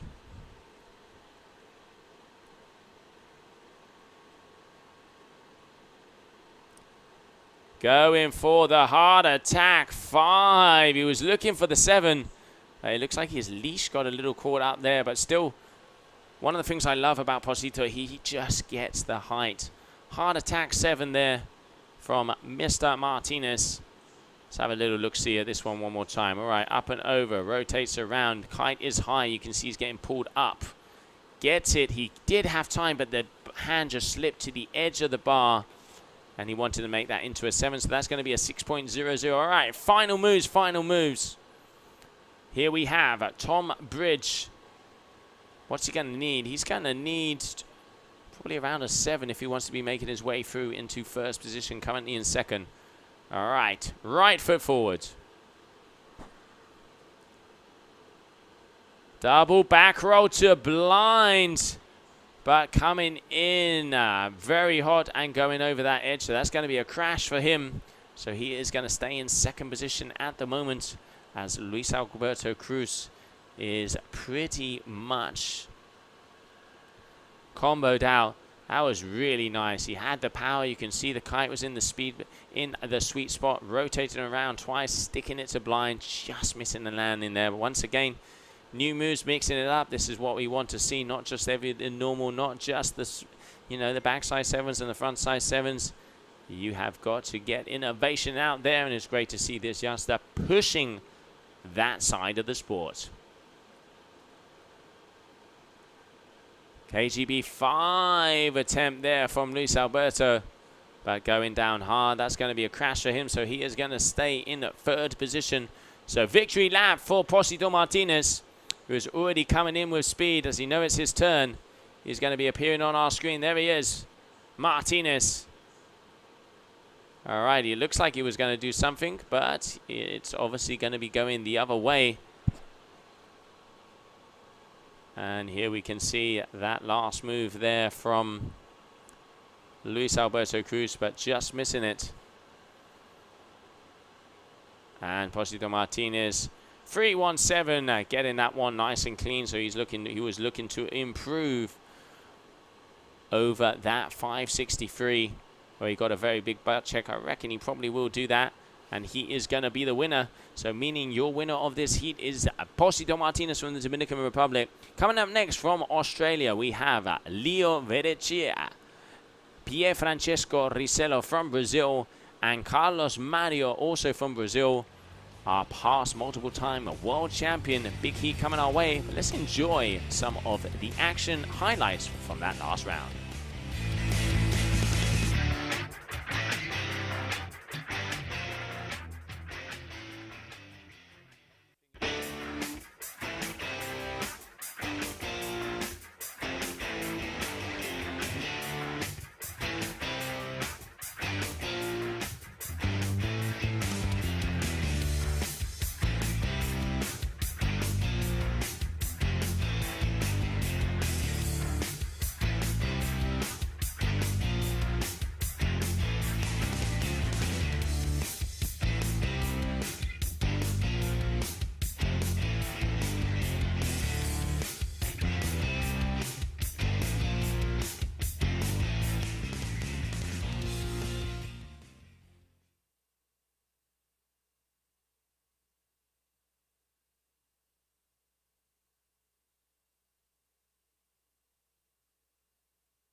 Going live, guys.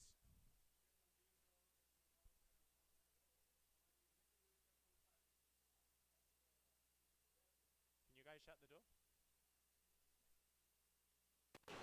All right, welcome back, everybody. Just went over to the judges to have a little look.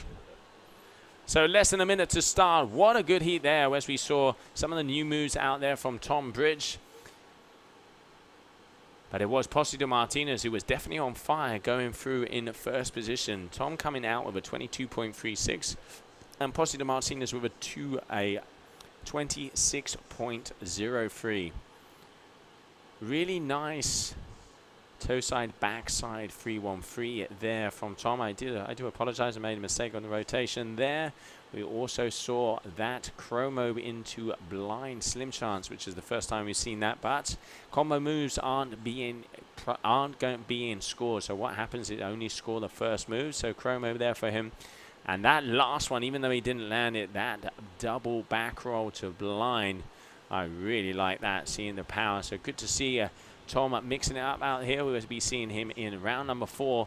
But it was Placido Martinez. We're going to interview with him very shortly. Coming on for the first time here, we have Leo Verechia. Okay, Dum Dum, very nice. Little hard to see there with the sun, as we have it right in front of our eyes at the moment. So we'll hopefully be able to get a replay of that last move. So Leo Verechia coming out of Australia for the first time. Bien.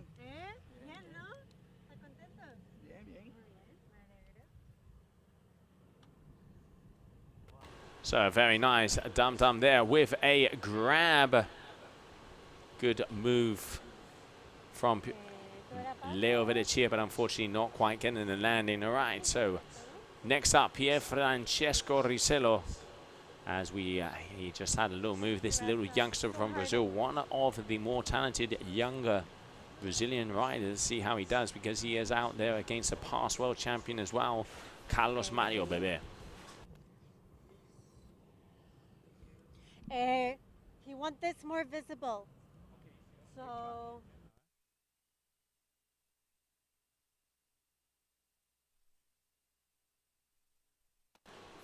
oh, Carlos Mario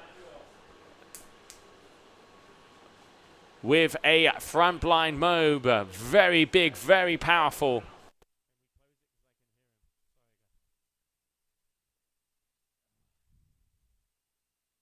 There we have the replay. Look at that grab. Nice grab on the tail. Didn't get the nose grab on the way around, but landing it picture perfect. 6.97. It does not get much better when it comes to a front blind mob there. Carlos Mario Bebé. All right, Leo Verechia coming out of Australia. Let's see what he got from him. He does a lot of switch maneuvers here. All right, so going in. Back to blind here. Does get the full rotation around, but not quite getting the landing, so that's going to be a low scorer for here. So a back to wrap there from Leo Verechia. And while we wait for the next moves to happen, let's go down to the beach with an interview with Placido Martinez. okay, Joe, thank you so much. I'm here with Placido Martinez from the Dominican Republic, killing it in that heat right there. Placido, how does it feel to be competing here in this amazing spot of Taiwan? So first of all, I want to say thanks to the GKA for organizing this amazing event, and also the Qatar always. And yeah, I'm so happy to be one more time here in Brazil. And yeah, in my first heat, sorry, I had a really nice heat. So I hope I continue like this, all better. And yeah, I hope I can have like better condition, because now the wind is a little bit light. But yeah, I did my best, and now focus for my next hit. Awesome work there. How do you stay motivated, Placido? You've been on the world tour now for I don't know how many years, a long time now. We've been together with you on the tour for a long time.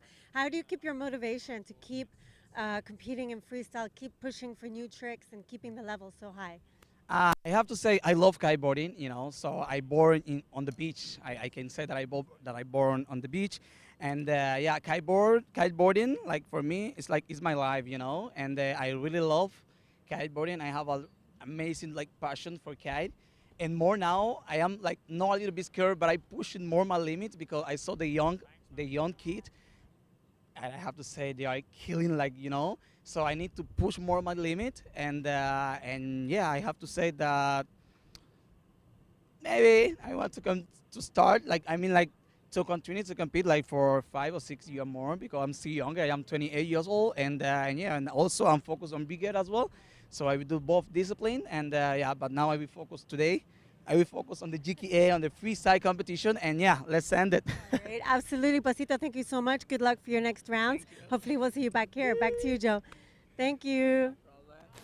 Thank you, Gemma. Thank you, Placido. Tamo activo. Very good ride in there from the Dominican, as he has won that last heat. So back out there on the water as it stands. It is Carlos Mario Bebé, your current leader, with a 6.97 for that front blind mob. And Leo Verechia, here we can see with that backside 315 attempt, but going down very hard, which is going to be a crash for him. All right, so let's have a look. Pier Francesco Risello, the young Brazilian. Looks like his kite. Not quite sure what's happened there. Yesterday, I will say, at around this time, the wind did start to drop. It doesn't look like it's dropped at the moment. Let's not forget, at 5:30 local time is when the sun sets. So we've got about just under 2 hours of competition left. All right, here we have Pier Francesco Risello. Let's see. Up and over, slim, 5. But going down heavy, so that is not going to be a big scorer. Currently in second position. Let's see what the judge is going to give here. Here's the replay. Over he goes, wraps it around, over the top. And very nice there from Pier Francesco Risello. And Carlos Mario just coming in with a big backside 317 straight on the buzzer. There it is, getting that replay. Railing it out, wrapping it around. Getting that backside 3-7. Very nice from Carlos Mario. 7.10. Mauricio, if it's a crash, no replay.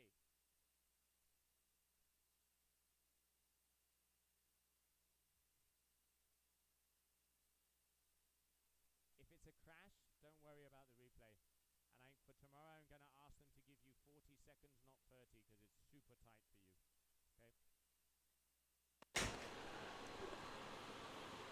All right, so as it stands, there it is. Carlos Mario, first position. Second position, Pier Francesco Risello. Third, Leo Verocea. All good, Bernard.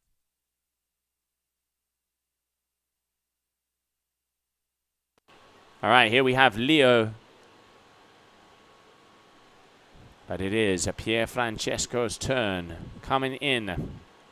Off he goes. KGB with a grab. Very nice. Looked like a tail grab from here. I have a little bit of the old sun in her eyes. Let's see. We will get the replay of that, but a better landed mover there for him.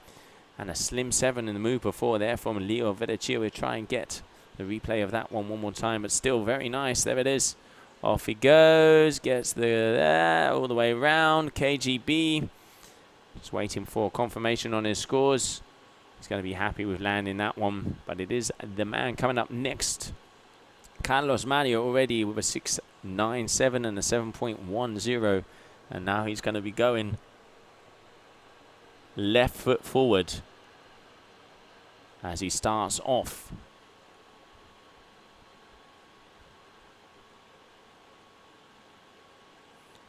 Up and over, 317, perfectly executed. Kite was in a nice position, got a good extension there on the railing, twice around with that front side 7. Good move there from Carlos Mario.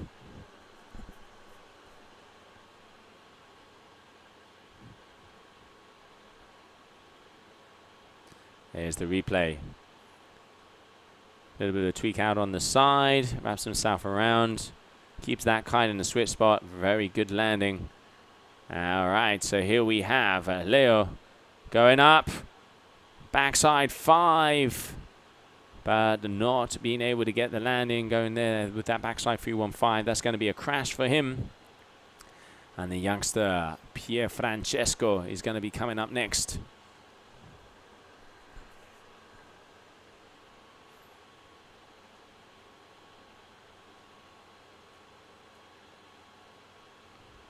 There he is.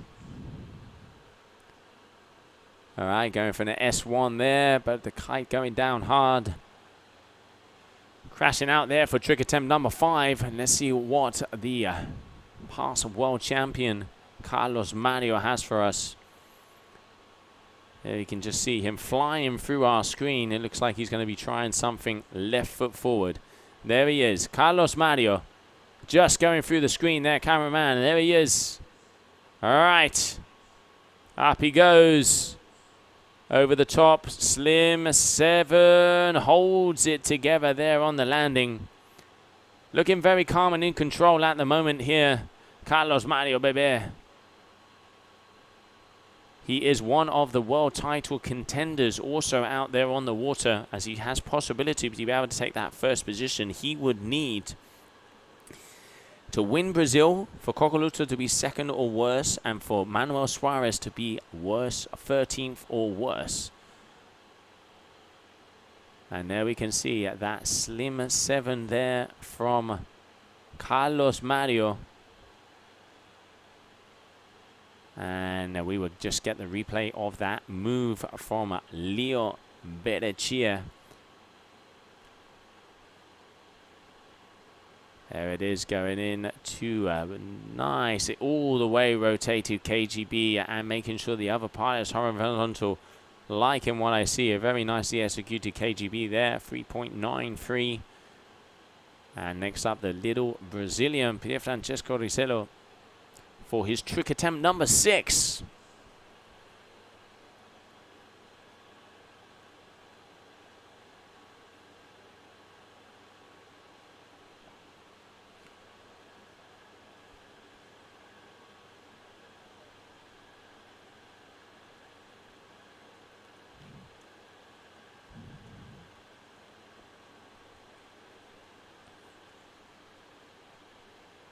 All right, so going for that hard attack and getting the landing there, Pierfrancesco.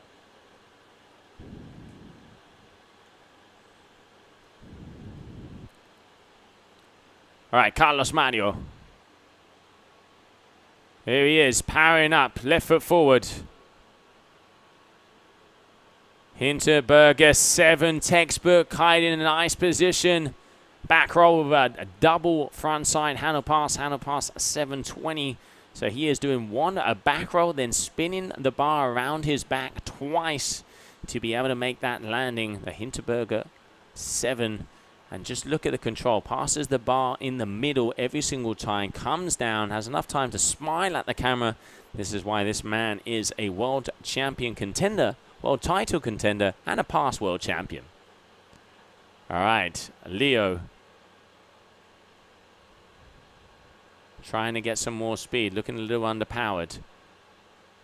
Front blind with a very nice grab there on the middle. Over the top.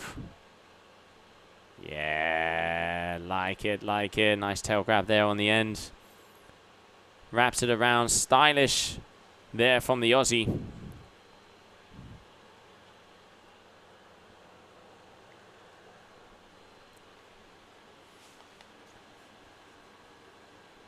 .40 there for that front to blind with tail grab. All right, and now Pierfrancesco for his final move. He is currently in 3rd position. Still not an elimination situation. The losers, the number 2 and number 3 of this heat, will be going through to round number 4, and the winner will be go through to round number 5. All right, over the top, there it is, going to switch stance 3-1-5 there from the youngster. And it is going to be, so scores are definitely going to stay the same. So it is going to be Carlos Mario is going to be your 1st position. 2nd position will be Leo Verechia. And 3rd, Pierfrancesco Risello. So Carlos now has a little bit of a victory lap, as he is already done enough to take the lead and the 1st position in this heat.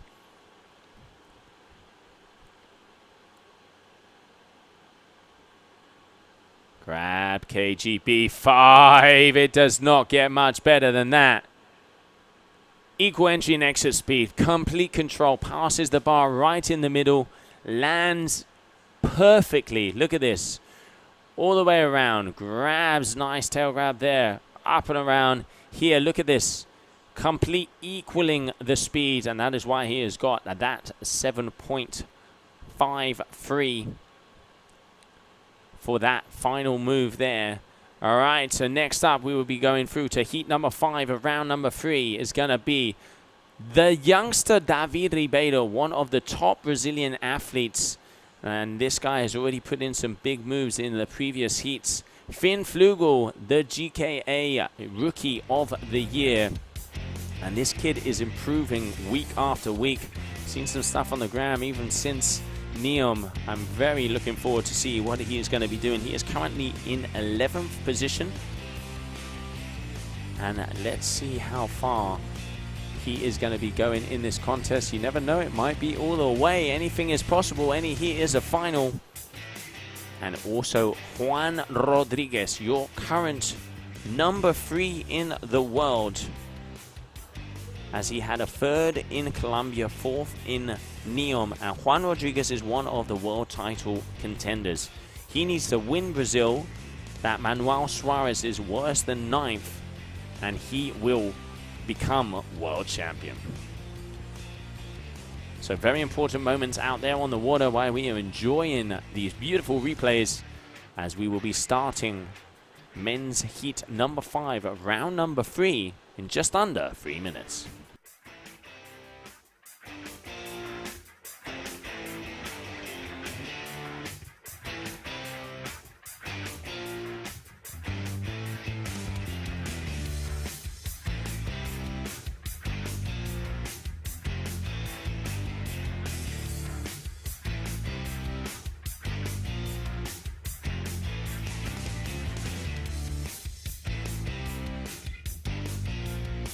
And I have just got the official information that we will be completing round number 3 today. So it means all athletes from round number 3 onwards, so round number 4, are released. So we will be completing round number 3 of the men's freestyle here at the Copa Kitley GKA Freestyle Kite World Cup in Taiba, Brazil. And that will be it for today. So it means we have 4 more heats to go, 4 more heats of action where big names are coming our way. As we have Juan Rodriguez, we have Maxime Chablot, Valentin Rodriguez, a past world champion, Ariel Cornell from the Dominican Republic, vice world champion. And we have also Artur Gilbert, the current world champion and also the highest combination score of the past event there in Neom, and the 2nd highest of the year. And there we can see some of our judges just coming out of the booth. That was Paulino Pereira, El Patron, as our judging panel of 5 international judges. How does the judging work? Let's talk a little bit about the judging criteria one more time. So there are 5 judges. The top score and the bottom score are dropped out, and then it is the average of the 3 middle scores. That's the number that appears on your screen. What are judges looking for? They are looking for execution. We want quality here at the GK Kite World Tour with our headline sponsor of Qatar Airways. We're looking for the amplitude, extension, attention to detail. It's all about attention to detail, guys and girls. Then if they are using that kite during the trick, if they are hanging on it, if they are using it to get the pop and then ducking it, we want them to take off with it as low as possible just to use the power of their takeoff, and that will make the difference. Innovation is very important. We have seen it with the likes of Tom Bridge. He is bringing a lot of innovation to the competition, but innovation has to be executed with style, with ease, and it has to be properly executed to get that extra kudos. That is why we have seen with Tom, he has been getting some of the highest scores. And yeah, really good to see him mixing it up. One of my favorite riders out there today. And it is great to see someone thinking outside of the box. But now there it is as we go straight back into it.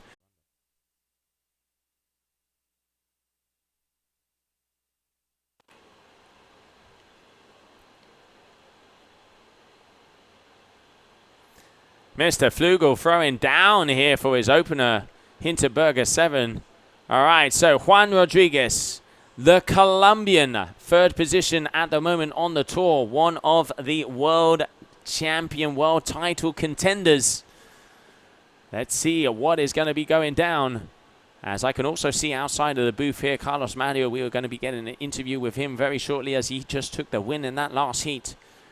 And we're just waiting for Juan Rodriguez. There he is. I can see his kite. That means he is going to be appearing. There's the whitewash. There he is. Juan Rodriguez. Backside 3-1-7. Also, same opener there as David. David got a 6.70 for his one. Let's have a look what they're going to be giving to compare it there for the one to Juan Rodriguez.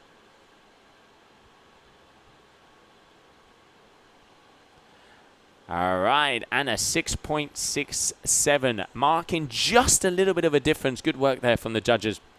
It did look like Juan had a little bit less extension on his rayleigh. Any point, I mean, decimals in between these guys will make a huge difference. And next up, that is going to be David. So there we can see David Ribeiro going for his second trick attempt as he is getting ready to go. We will continue with the action here with picture on picture. As I can see, we are getting ready. But at the moment, front and center, David Ribeiro. Okay, going for the 3-1-7 there for the young Brazilian from Cauipe.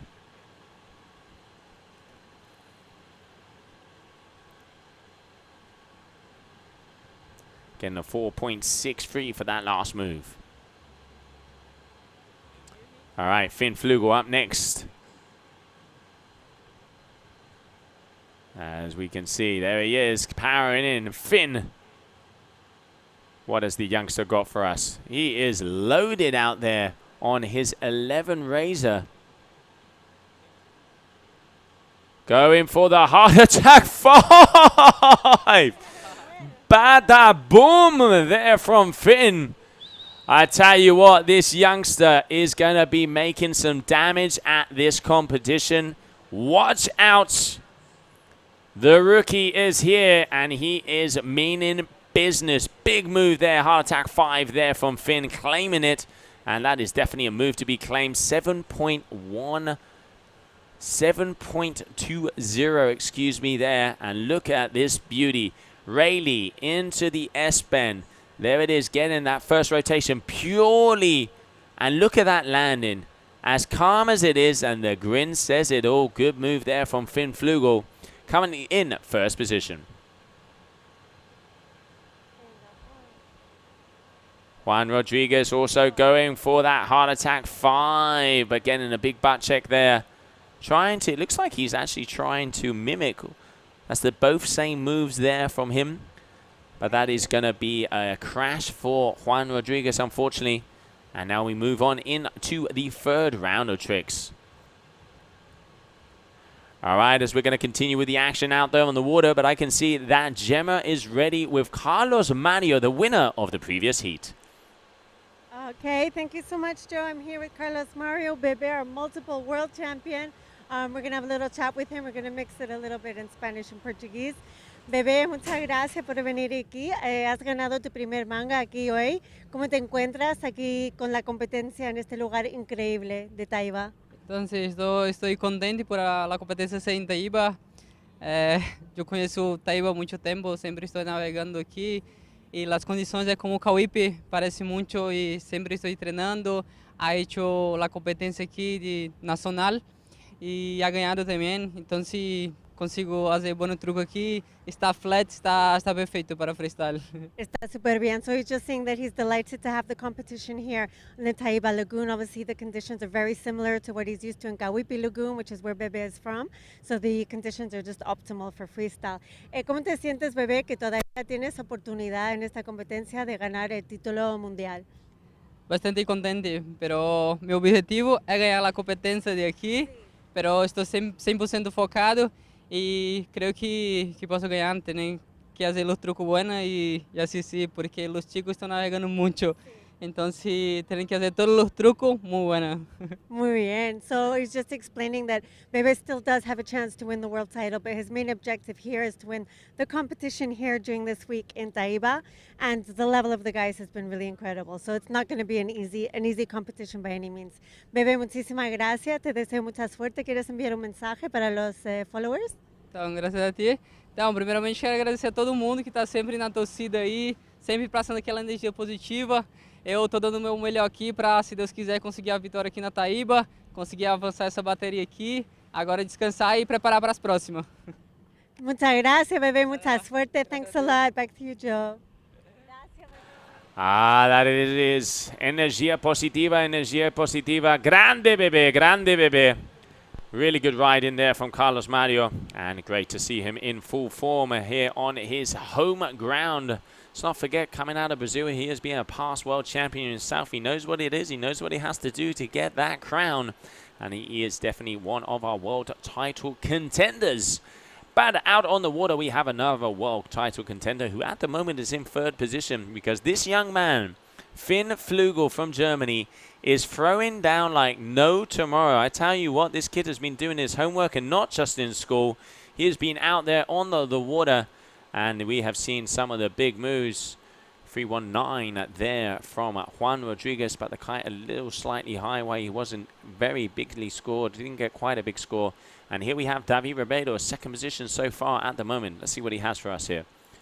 Hinterberger 7. Very nice. Kite position good as well. Having it pretty much 45-degree. Wind is starting to drop off a little bit. I can see some of the athletes have already started to put their 13s up.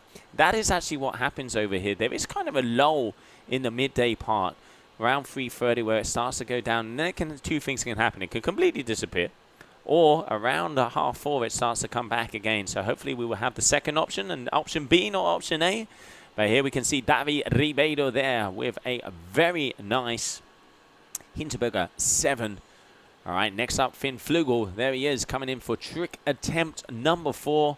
And I tell you what, he is definitely powered up. One of the lighter riders out there on an 11-meter. Coming in, right foot forward. What's he got for us? KGB. Oh, he was going for the KGB 5, but decided against it. It is incredible to see. The first time we saw Finn appear was in Colombia back in February. We could see he had potential. But I tell you what, I did not expect to see the amount of potential we have already seen so far from this young man. Pretty much from Colombia to Neom, he improved hugely. And from Neom, which was only a couple weeks ago, he looks like the Brazilian Lagoon has definitely paid off. And he is giving our ranked number 3 in the world so far at the moment, Juan Rodriguez, a run for his money. But Juan answering back with a very cleanly executed KGB 5. That is going to put him back in contention. He needed that move. And look at that beautiful replay. Up over the top, bar passing in the middle, body language, kite slightly high. You can see him getting a little extended there. But 7.00 on the scorecards. Judges are giving the shackers the kudos. And look at that image right there. Brazilian flag in the sky, as it is going to be the trick attempt number 5 attempt here for David Ribeiro from Cumbuco. One of the duotone Groms.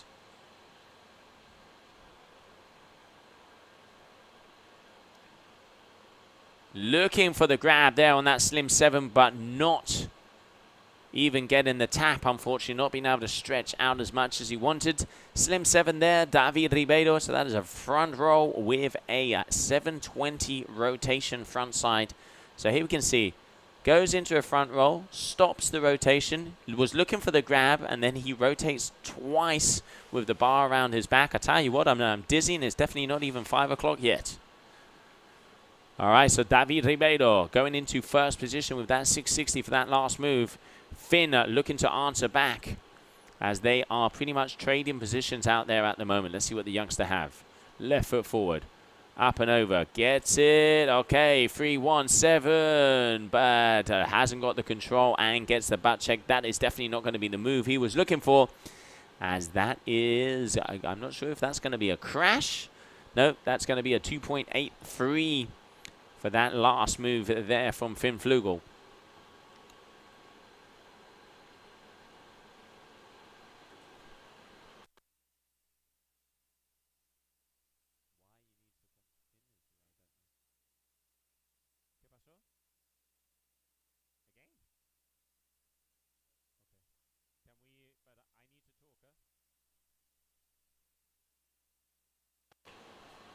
Juan Rodriguez there with a slim 7, if I'm not mistaken, as we just caught it out of the corner of our eyes here. So let's have a look if we can get that replay with a 6 point. Yep, slim 7. So it was over the top through the sun. Nothing but silhouettes out here in Brazil. Oh, grabbed the bar a little bit closer, which sent it downwards. So slim 7 there, 6.03. Juan Rodriguez putting in the work later on in the heat. 26.53. Juan Rodriguez, 3rd in the world at the moment. He is one of the contenders for the world title. Let's have a little look at his run. He came 3rd for the first ever time in Colombia at that first event. The first event podium, Stalefish KGB there from David Ribeiro. Very nice. And in Colombia, he was on the 29-point averages, which got him that 3rd position. But then in Neom, unfortunately, he dropped the ball in the final and ended up 4th because he didn't get past the 13. So looks like he is almost up there on top form. But he's going to have to be doing some bigger numbers because let's not forget, highest scoring heat of the moment, 34 plus from Cocoluto. We've seen big 31s there from Manuel Suarez. And let's not forget, we also have Artur Gilbert coming up very soon. And Maxime Chablot, who's always one of the top contenders. But this young man impressing us a lot at the moment. Finn Flugel, he is definitely going for that KGB5. He just is not being able to get the slack in the kite he wanted. So let's not forget, what is slack? It ain't a person who isn't doing much. I can tell you that on the water. It is where they are able to get the power out of the kite and you can see the lines kind of going a little wobbly. What that allows you to do is it allows them to pass the bar behind their back because they're not being pulled by the kite. So if they do not get the slack, they are not able to be able to get that bar and they are not be able to get those moves. So yeah, a little bit of a techie, geeky questions there. Let's not forget, if you're on the old stream, throw us some comments if you want to ask certain riders certain things. We will try to get as much as that done as possible. All right, Juan Rodriguez, current leader. All right, going for the double hard attack here on the inside. Looking to improve on his lowest score is a 6.67, a 6.03 for that slim 7. But I definitely think that is not going to be anything higher than that one, as it was not very well executed. As we can see, not getting the horizontal S-bend rotation, kind of just spinning underneath the kite. Judges going hard with a 5-point average on that last move. All right, David Ribeiro, currently number 2. Let's see. He needs a big move to be able to have a chance of going through in first position. 319! He does get it, rotating around like a Tasmanian devil, Brazilian devil out there. That could be a move that could give him a possibility of going through into that first position. Just waiting for the numbers to come up. What does he need? He needs to improve on a 6.33, so he does improve 26.63. The youngster has done it. He has gone into first position on this final round, applying the pressure. And here we have Finn. He is going to have to get a 7-ish if he wants to have a chance of advancing. All right. Let's have a look. Up he goes. Going for the 317, but unfortunately going underneath with the fishies and the snakes here in the lagoon. And that is going to be a crash for him, so he is going to have to battle it out in round number 4. And we are going to have to see Juan Rodriguez. This is an important moment because he is one of the world title contenders. If he goes into round 4, it means he's going to have to battle it out even more. What's he needs? He needs pretty much something above a 6 to be able to get it over. Double Hinterberger 5. Double Hinterberger 5. It's going to be close. It's going to be close. He needs a 6.13 to lead.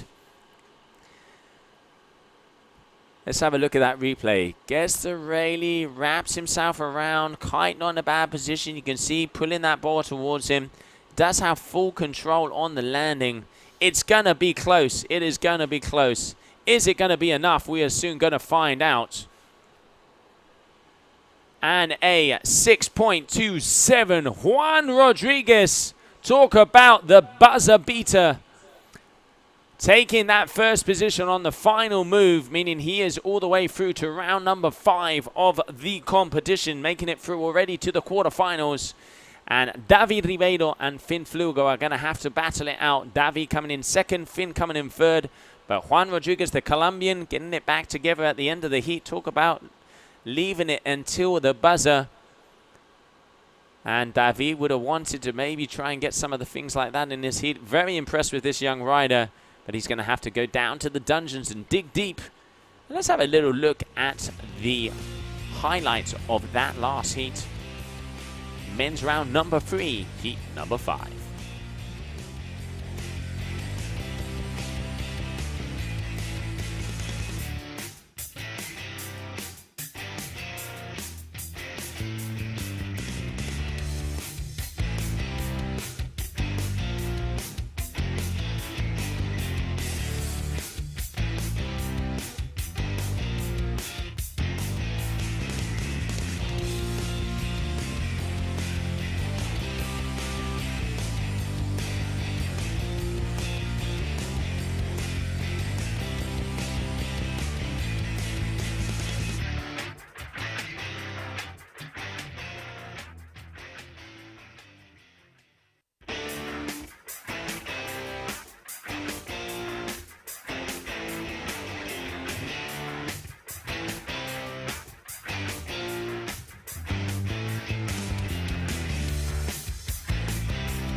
And welcome back, everybody, as we continue on up out there on the water. Round number 3, heat number 6.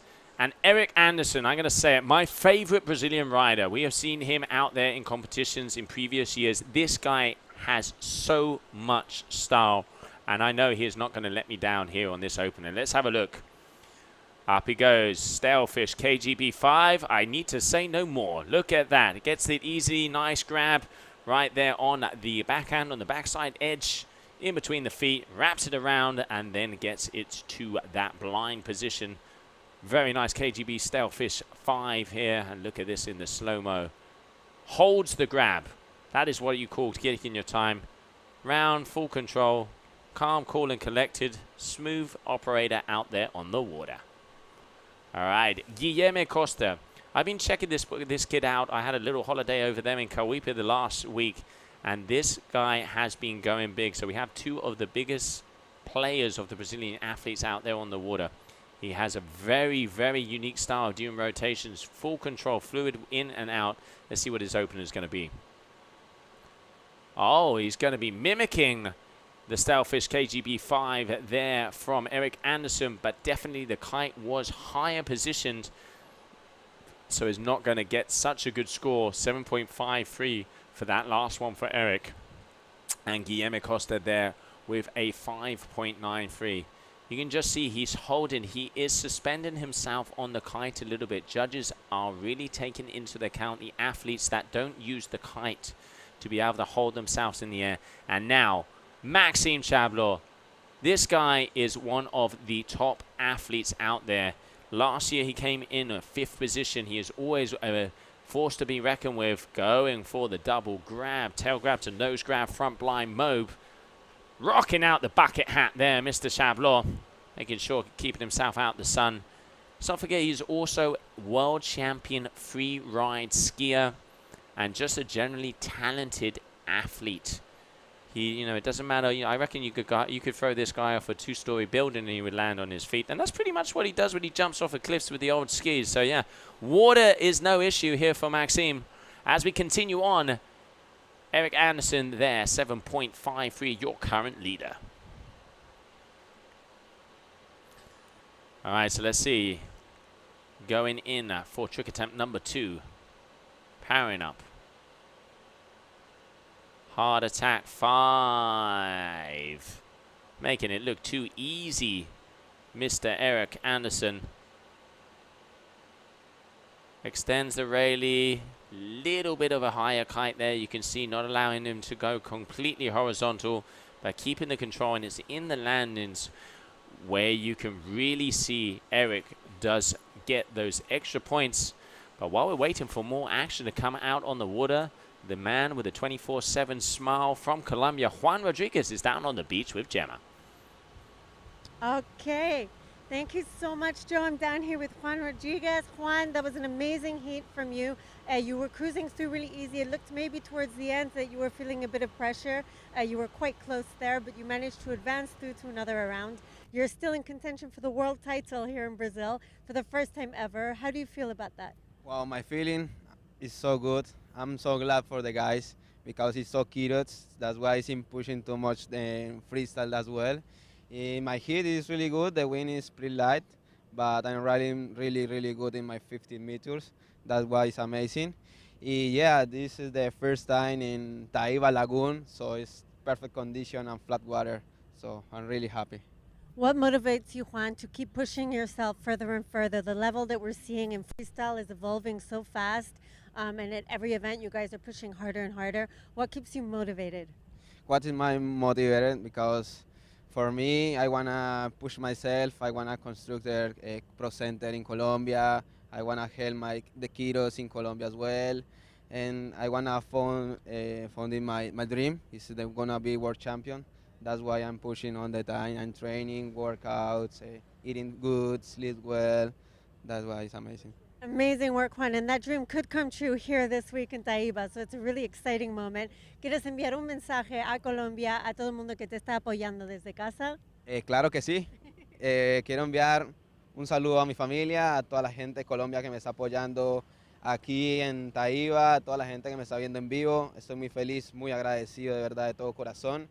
estamos dando lo mejor aquí y me estoy divirtiendo bastante, que es lo más importante. Me siento como en familia aquí y les deseo lo mejor. Gracias a todos. Muchas gracias, Juan. Te deseo muchísima suerte y nos vemos después. Muchas gracias. Ese parcerito, Juan Rodriguez, one of our world title contenders, and he is definitely a little shaky in the beginning, I will say that, but he pulled it together in the end.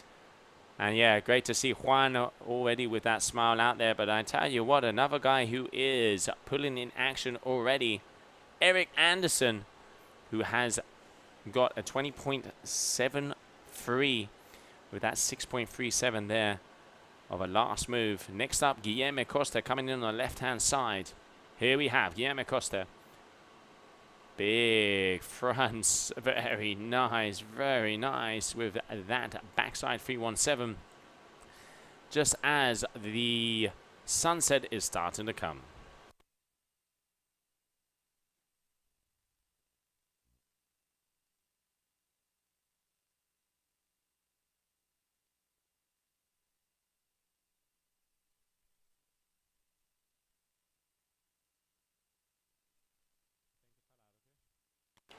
All right, so Maxime Chavelot at the moment in second position, 14.13.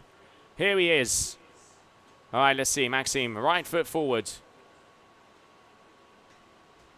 Pushing himself to get that pop. Hard attack 7. Nicely landed out there. That will be his trick attempt number 3. Looking for a 6.60 if he wants to take the lead.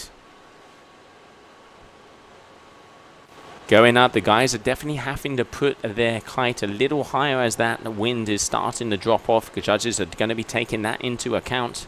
As we heard that Juan was out there on a 15 meter already, just coming up on 4, excuse me, local time. About an hour of sunset left. 7.13 for that last move there from Maxime, moving him into first position. Eric Anderson about to drop in as he is currently in second overall in this heat.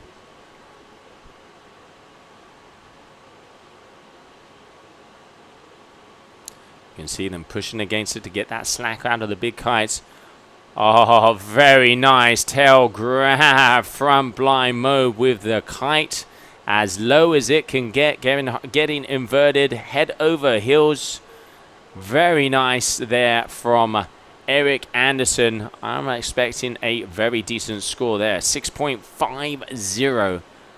It's interesting to see, this is what we've been talking about, the quality versus quantity.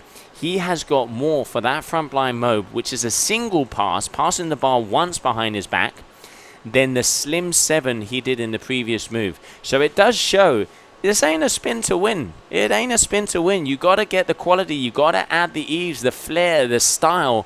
And great to see the judges starting to reward that, because we do want to see athletes pushing the execution and not just trying to, you know, kind of do a double, because to be honest, we're just going to get dizzy out here, and that is not what we want to see. Take a look at that. Over, completely head over heels, grabs, holds, bar into the center, equal entry and exit speed. And there is the Brazilian claim as well, Medina style, like what I see. Eric Anderson leading at the moment, nice and comfortably. Guillermo Costa, slim 7. I do not know how he pulled that one together. Incredible thing with some of these young athletes is they spin so fast. I mean, look, he is maybe 3.5 meters off of the water, and he is able to spin around twice, keeping it together there on that landing. Judges are definitely not going to give him high kudos for that one, but still a landed move. Let's not forget round number 3, first position will be making it already through to the quarterfinals, and the second and third will have to battle it out in round number 4. Next up, Maxime Chavelot. Here we have Maxime, left foot forward, going up. Oh, double grab mobe, very nice tail grab into a nose. Oh, absolute beauty. Absolute beauty. I want to just double check here on the replay. Have a look at this. Goes around, grabs the tail. Oh, and around there with the second grab. Beautiful move out there. Maxime Chablot. Adding style, adding grabs. I want to see a high score for that one, judges. That is what I call adding the extra sauce to your hamburger.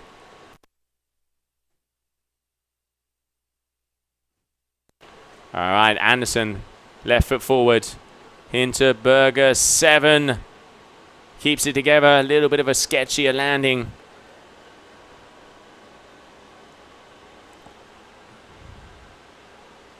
Gets the Rayleigh, then the rotation. Judges really like that. It is one of the definitive things of the Hinterberger. Comes around, and it's there. Almost loses his balance, but able to pull that Kite a little bit towards him to keep him on his feet. So let's see what is going to be happening. Just waiting for some scores. So Maxime Chablot, 7.70 for that back mob 5 with a double grab. That is what we are talking about. 28.96, way up there with the big dogs at the moment, Maxime. Here we have Guillermo Costa. Very Kite high, KGB 5.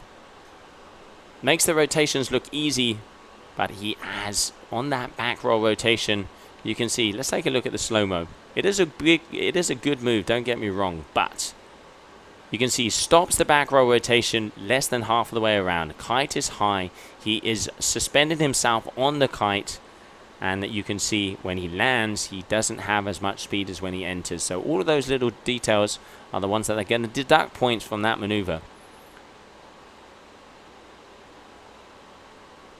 So Maxime Chablot, oh, it looks like Eric there in some pain for some reason. Looks like he's holding his hand. So I hope he's okay. All right, Maxime. Over the top. Going for the front mob 5. That's the second time we've seen that attempted here in the competition. Jean-Maria Cucuruza taking the first ever landed one in a comp with that 9.83 or 87 if my memory serves me well. Highest scored move of the moment. And Eric definitely has hurt his hand. It definitely seems like he has hurt his hand. This is going to be his trick attempt number 6. And I hope that doesn't affect him there, as he definitely did look like he was in some pain. All right, Eric coming at us. Right foot forward. Now, you can definitely see that something... Yeah, you can see that his face... I don't know if it's a cut. I don't know if maybe he's hurt a finger. We'll try and get some information on that, but it is definitely affecting him. You can see, look at his face there. He's trying, does not have the power. And as soon as he can, he lets go of it.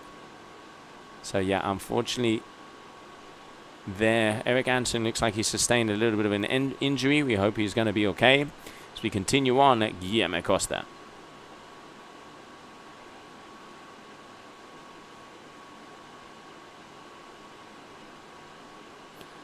Back mode 5, nice and late as well, getting that full back roll rotation around and then whipping it for that 540.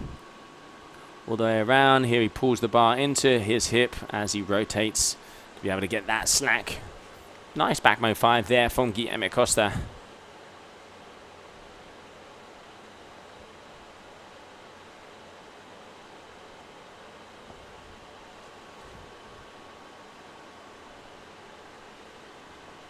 So at the moment as we stand, it is Maxime Chablot in the lead at 28.96. Eric Anderson second, 27.23. Maxime coming in. He is going for this front mode 5. Oh, front blind mode 5, but just not quite getting the landing. He knows he's in the lead at the moment, and if he has that move, it's going to be a high score. Let's have a little look. Over the top, gets the first rotation around. He can see looking perfectly with the bar in the middle, just missing a little bit of height, I reckon. Wind conditions are getting lighter out there. I can see the guys on 13s and 15 meter kites as we are approaching the final hour of sunshine over here. And Eric, oh, going for the very, very nice double Hinterberger mob. and getting that grab on that middle one. Really like what I see. Mixing it up. That was pure wakeboard style, but unfortunately going down a little bit too heavy. That's going to be a crash for him as we enter, if I'm not mistaken, the final trick attempts, as the system has just crashed for a second. Hopefully we'll be back, but I'm pretty sure there is one more trick attempt per athlete, meaning it would start off with Maxime Chablot.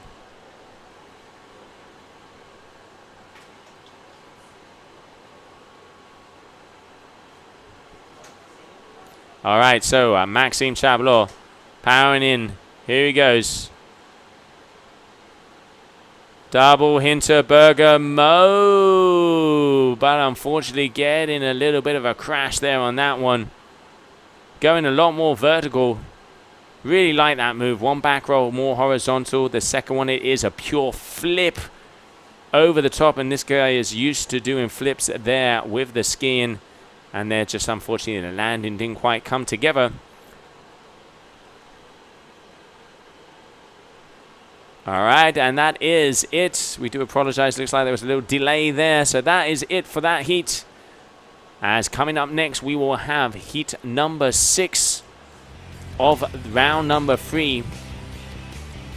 As we have 2 more heats to go until the end of the day. In the water, Ankaraka from Mexico. This youngster has not been on tour for a while. He is a very talented freestyler, and it is great to see him back. Recently got married and has also a little one in the family now. Adel Riconiel, multiple vice world champion, coming out of Dominican, La Pantera Negra. And then we have Valentin Rodriguez, a past world champion also. Big heat coming your way in just under 3 minutes.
And it is great to see some of the action highlights there of that last heat.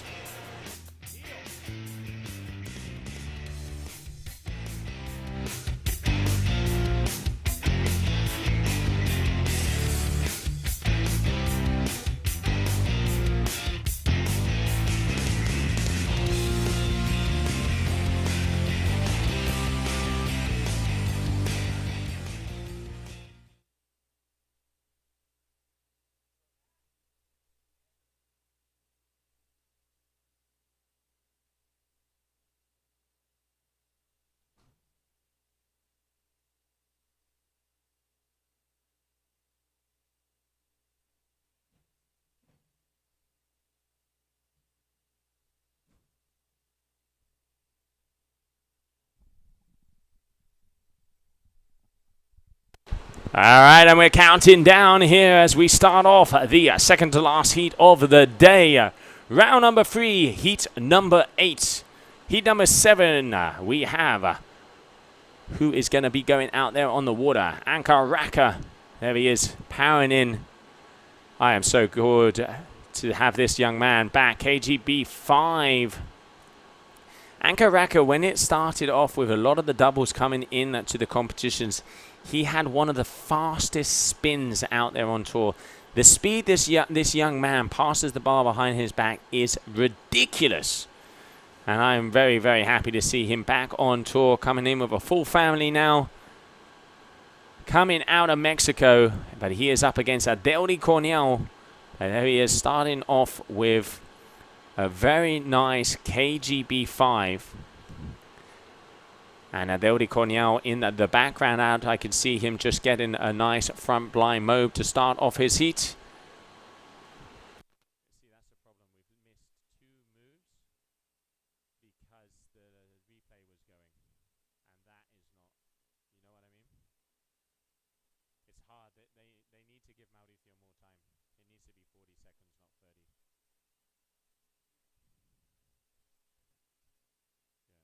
No, but it's not that. Mauricio, he needs some more time. Oh, we'll talk about it later. All right, Valentin Rodriguez with a tail grab, front blind mobe opener as well for their first round of tricks. I was just waiting to see some of the scores come up to see where they're at. But definitely look, that last one there from Valentin, I reckon, was the most stylish out of the 3 moves. Being able to get that rotation around, grab it, and a front blind mobe, but with a tail grab. Very nice, very nice. All right, so Ankar Raka, 5.80 for that KGB 5. Valentin Rodriguez, 5.63, and Adeudi Corniel, 5.47. Ankar here, second trick attempt. Let's see what he has.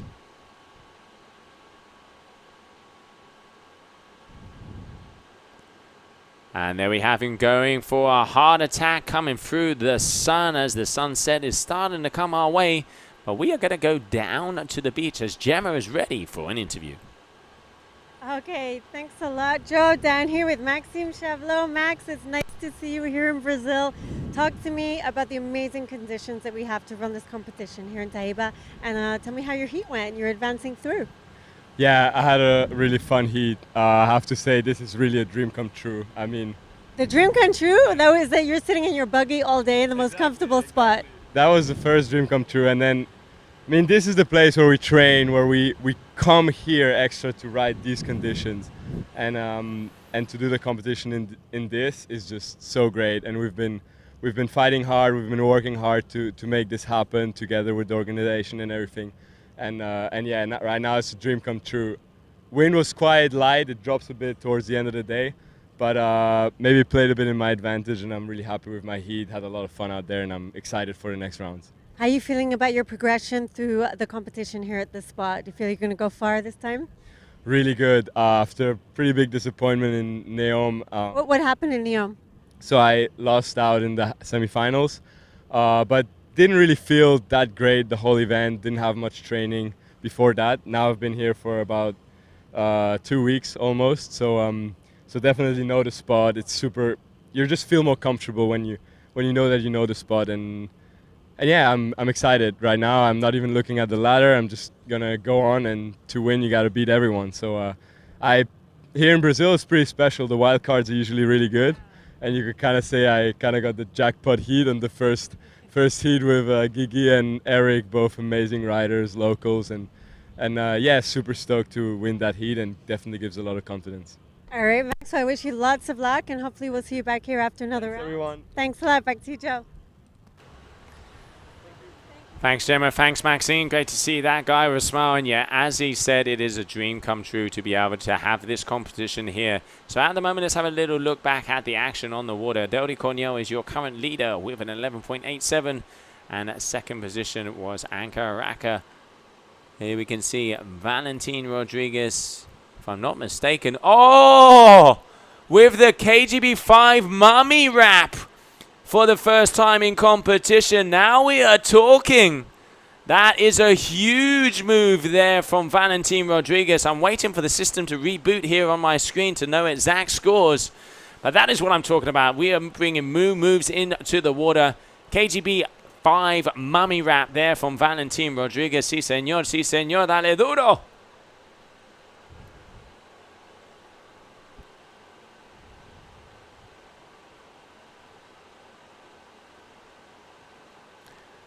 All right, so Adeudi Cornell.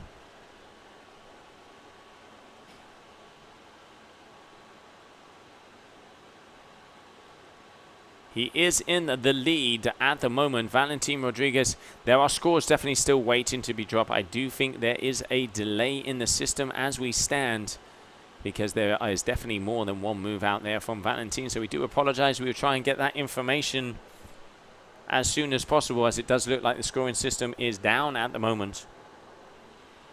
All right, Valentin. KGB 5 are going for that mummy wrap one more time, but not quite getting the landing there.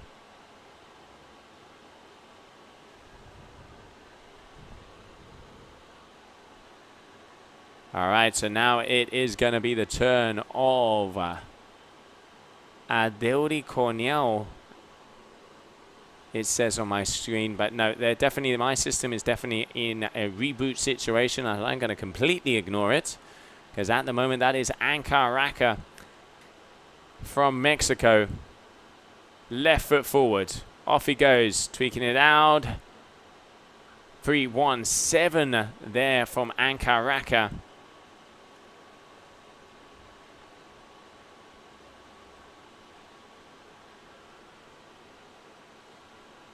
And we are waiting for numbers to be dropped, because it does look like we have a technical issue. We do apologize for that. But anyway, the best of the best action out there on the screen with the sunset. I mean, someone bring me a caipirinha, and this is a Brazilian festival. I tell you what. There we have him there, tweaking it out with that front side. 3-1-7, and here we have Adeudi Cornell, the Black Panther as he's known, powering his way through. Heart Attack 5. I'm not quite sure he had kept that one together. Going to bounce out. Very strong, very powerful athlete. And here we can see the replay of that Heart Attack 5 there from Cornell.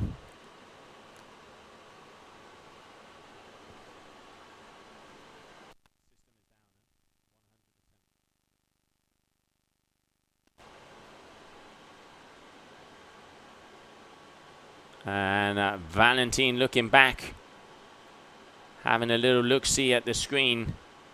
Wish I could be a fly on his wall to be able to know exactly what's going on at the moment. Slim 7, and Kite in a decent position. Let's not forget the guys are having to put the kite a little bit higher at the moment to be able to get the height, because the wind is starting to drop off. Sunset is around 5:30, and it is 10-5 at the moment. We have one more heat after this to complete round number 3, which is the idea. Oh, and it looks like it might be, it could be. Yes, there it is. System is updated. So at the moment, Adeudi Cornell, first position. Ankar Raka in second. Valentin Rodriguez in third.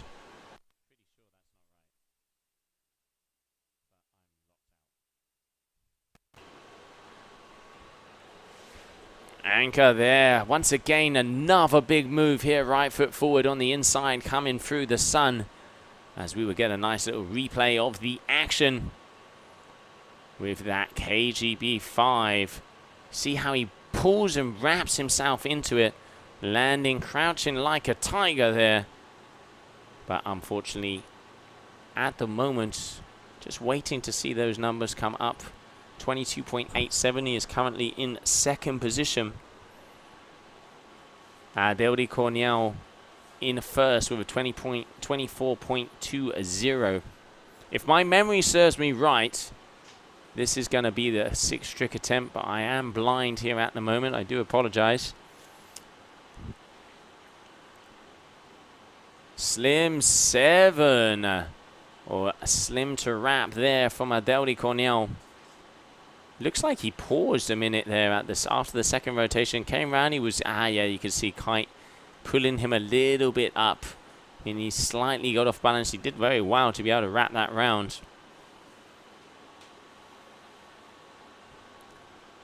As now it does look like we have loading action, meaning we will be able to have the technical details instantly for the final event of the freestyle tour here of the Qatar Airways GKA Kite World Tour, Taiba, Brazil.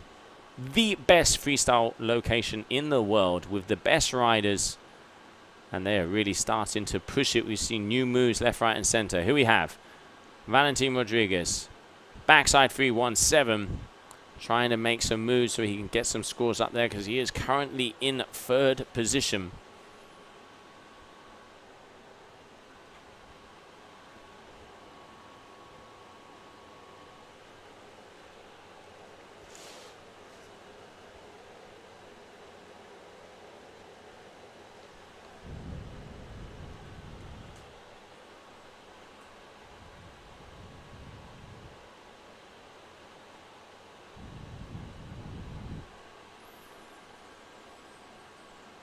All right, Ankaraka needing a 8.10 if I'm not mistaken. Excuse me, a 9.10. So that is going to be a crash for him as he is currently in second position. We are back. All right, so stats on the screen. Adeldi first, Ankar second, Valentin third. Valentin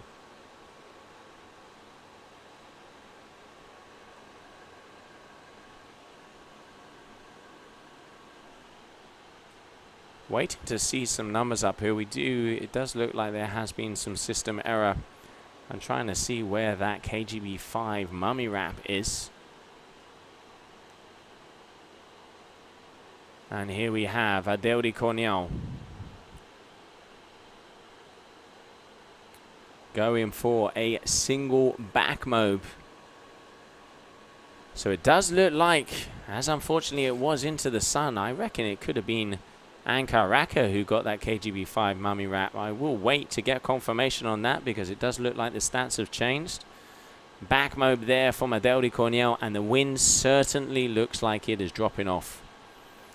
All right, here we have Valentin.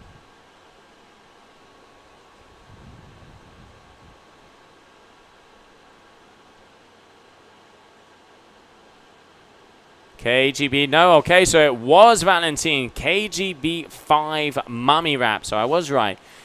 Once again there, Valentin Rodriguez wrapping in the innovation into the water. You can see, so that's the normal KGB, and it is how he passes the bar here on the second time. Instead of passing around, he wraps his body around it, arms crossed with style. That's what I call gangster.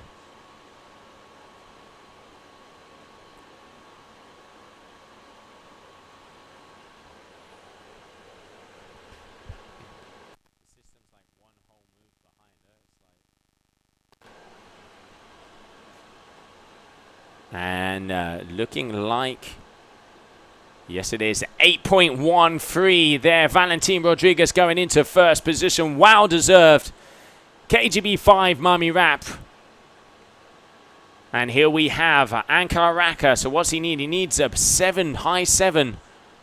Going for the heart attack 5. Oh, missing the bar and coming down high. I tell you what, the lagoon is going to have a little less water after that wipeout. It was this moment you can see, unfortunately, on that second grab of the bar coming down.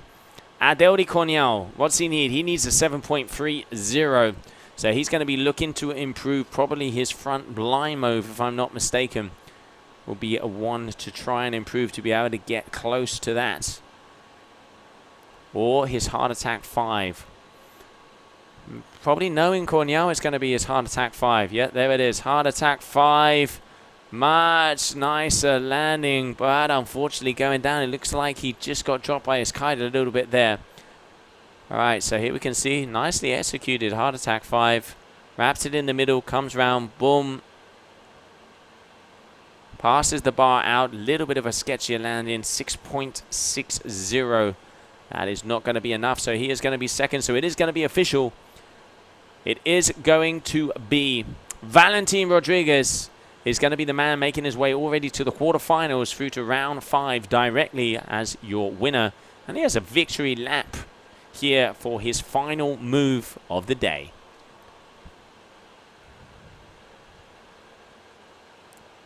There it is. Hard attack 5. Oh, face planting. That is definitely a last wake-up call for the afternoon. And look at those palm trees and that golden hour starting to come through, and the frustration, because it was a very nice one there from Valentin. But that is going to be it for that heat. Valentin Rodriguez, first position. Second position, Adel Di Cognal. Third position, Anka Raka. As we now approach the final heat. The final heat of the day. Ismael Moraes, Lucas Sear, and Artur Gilbert, the current world champion, in just under 3.5 minutes.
All right, and there it is. There's the buzzer coming our way for the final heat of the day. And you know what it is, 5 o'clock, ladies and gentlemen. It is that time. As we have Ismael Moraes, Lucas Sear, and current world champion Artur Gilbert. Artur Gilbert, second position in the last event in Neom. And he had the second highest combination score of the year in that semi-final. This young man, Ismael Moraes, one of the youngsters from Kite Cumbuco Juvenil, the association that helps out the young Brazilian athletes with kites, with boards, with traveling, there with Cassia and the family, you know, kind of really putting in the time and the effort to create these young champions. So if you ever come over to Brazil and you have some old kites, you have some old boards, throw in your ball bag. These kids will appreciate it so much. Lucas Sear there wanting to start off with a backside 315, but going down a little bit too hard. But we are going to go down to the beach with Gemma because I know someone who is very, very happy. All right, Joe, thank you so much. I'm down here with Valley. Valley, some sick riding from you there. Tell me about the progression of your heat, how you feel about advancing to the next round. Yeah, I feel great about my heat. The conditions were very, very light. I was on my 12-meter Vegas, struggling a bit with like getting speed, but like it was good. I did a KGB 5 mummy wrap, the first one I've done in competition. The first one was out of the box, so it didn't count. So it like stressed me out a bit in the heat, but then I managed to land it again. So yeah, pretty stoked on that. And yeah, it was pretty hard conditions for Taiba Lagoon, pretty light, but let's see tomorrow, hopefully some stronger wind, and let's keep the action going.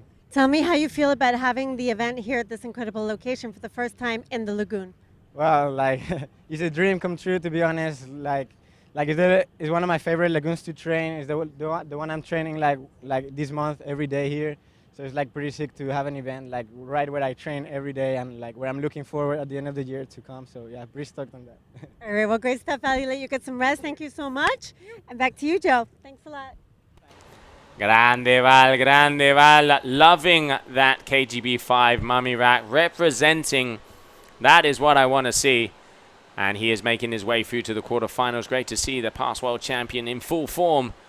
But back to the action out there on the water. There we can see Ismael Moraes going for that backside 315, starting it off. As he is now going to be going into first position. Lucas here from Austria. Very stylish rider. He hasn't had the consistency through the heats. He had a very good run in Neom. And that consistency definitely starting to come into the competition. One thing is to free ride, another thing is to get it in between the buzzers. Really like the style of this young Austrian rider. And there he is, going for a KGB, but going down a little bit too hard.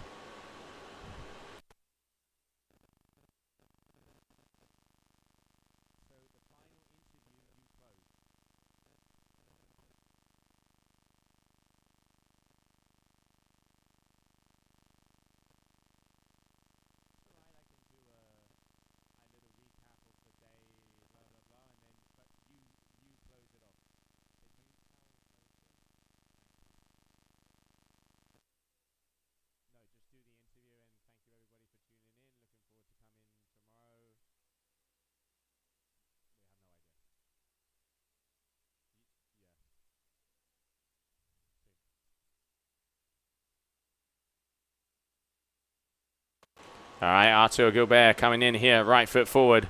Getting the grab front blind mobe. Arthur Gilbert, he goes so vertical on these front blind mobes, and I've seen front blind mobe 5s on the gram.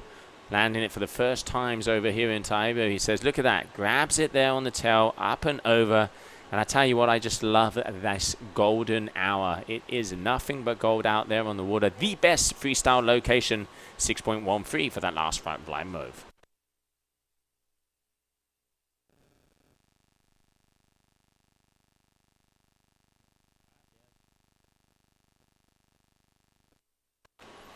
All right, going to that for the front blind here for the young Brazilian Ismael Moraes.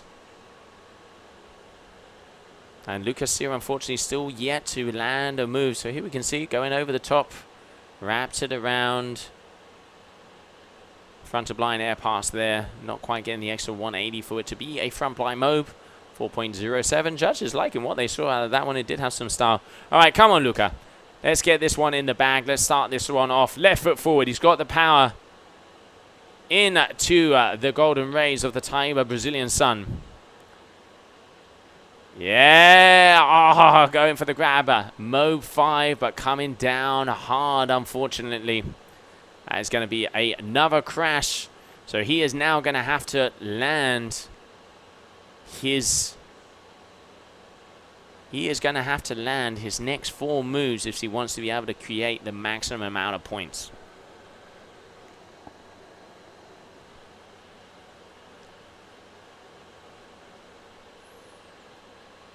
Oh, Artur firing there, backside 317.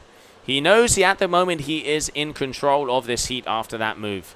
So he is going to be playing it easy. Artur had sustained an injury over there in Colombia, and he has come back in full form. Let's not forget, in Colombia, got that injury, and then in Neom, he came back for 2nd position. Had one of the highest scoring heats of the year.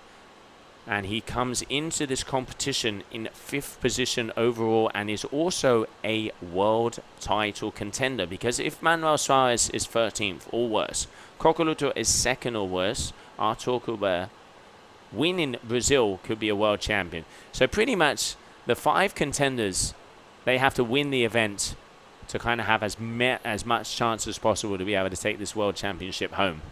He knows what he has to do. He's done it before. He is our current world champion. But it is no easy feat, as there are big heavy hitters coming our way. Lucas here, backside 3-1-5. Getting the landing on that one. He's going to want to start to up his game. But let's not forget, not an elimination round out there on the water for the final heat of the day, as this is round number 3. Number 2 and number 3rd position will be making their way through to round number 4. The one I like to call the dungeon, where you have to dig deep to be able to get past that, because if you lose, you are going to be staying there and throwing away the key forever and one-way ticket home. And then round number 5, the quarterfinals, where we've already seen the winners of each one of these round number 3 heats are automatically preceded into Heart Attack 5 there for Artur, but going down a little bit too hard. Starting to mix up my moves here. I definitely need a cold one. 5 o'clock somewhere. Oh, it is 5 o'clock in Brazil. Final heat of the day, ladies and gentlemen. I hope you have been enjoying the stream with some of the best freestyle action we've seen to date. I have been so excited to see an event here in Taiba, and we have to take our hat off to Copa Kitley with the Worlds and the Qatar Airways GKA Kite World Tour to be able to pull this one off in the freestyle paradise that is Taiba. This is where the riders wanted it. This is where the riders got it. And now they are throwing down as hard as possible. No excuses here. There are no half measures. As they say, it is the Indian, it ain't the arrow. And we can see at the moment Ismael Morales leading, as he is just making move for move. And I'm starting to apply a little bit of pressure to our 2 riders. Lucas here, left foot forward. Come on, Luca. All right, back mob, grab 5. Very nice. Little bit of a tap there on the old nose. Good move there from Lucas here. You can see it goes round, taps the nose, and adds that actually 180 into it. Very nice and stylish. This is what I was saying about this Austrian rider. Has the style, just starting to get the consistency together. 5.07, still in 3rd position, but he has 2 more moves to go. Artur Gilbert here, move attempt number 5.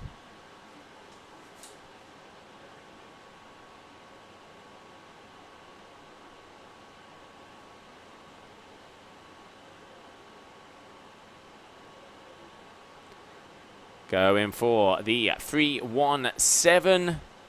You can definitely see Artur is taking it easy here. He actually has a little bit of a tweaked knee, he told me.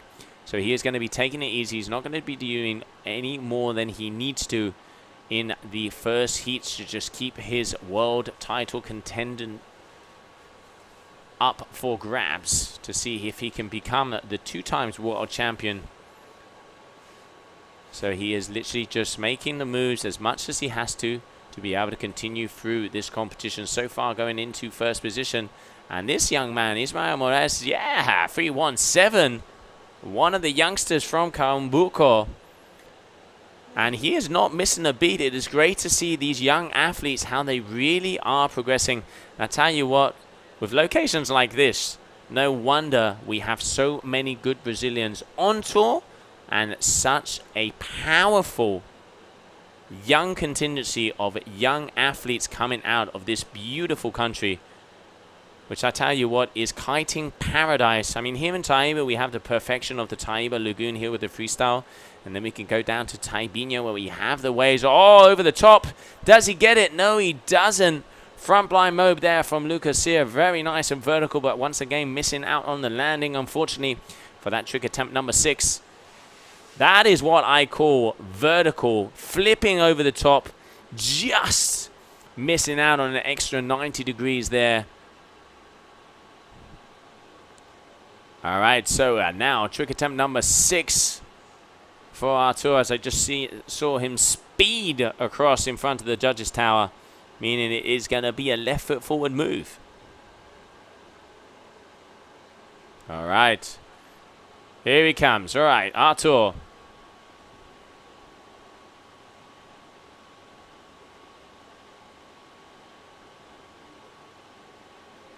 Mode 5.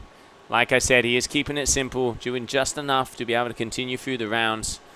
As he knows if he's first in this, he will be making his way to the quarterfinals. And the quarterfinals is where it starts all to get very interesting for the world title this year.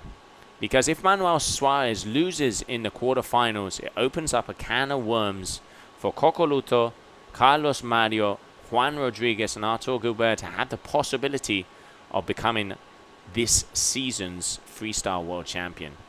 So tomorrow is definitely going to be a big day where we will see what is going to be going down here in Taiba. And now this young man at the moment is comboed out, but he is currently in second position. Ismael Moraes. Back to blind air pass, but missing that last move, unfortunately. So Ismael is definitely going to have to battle it out in that round number 4, where we'll be starting off tomorrow. As with that sign, with that gold, and with that sunset, we are coming to the closing moments of this day number 1 of the final freestyle event of the year of the Qatar Airways GKA Kite World Tour.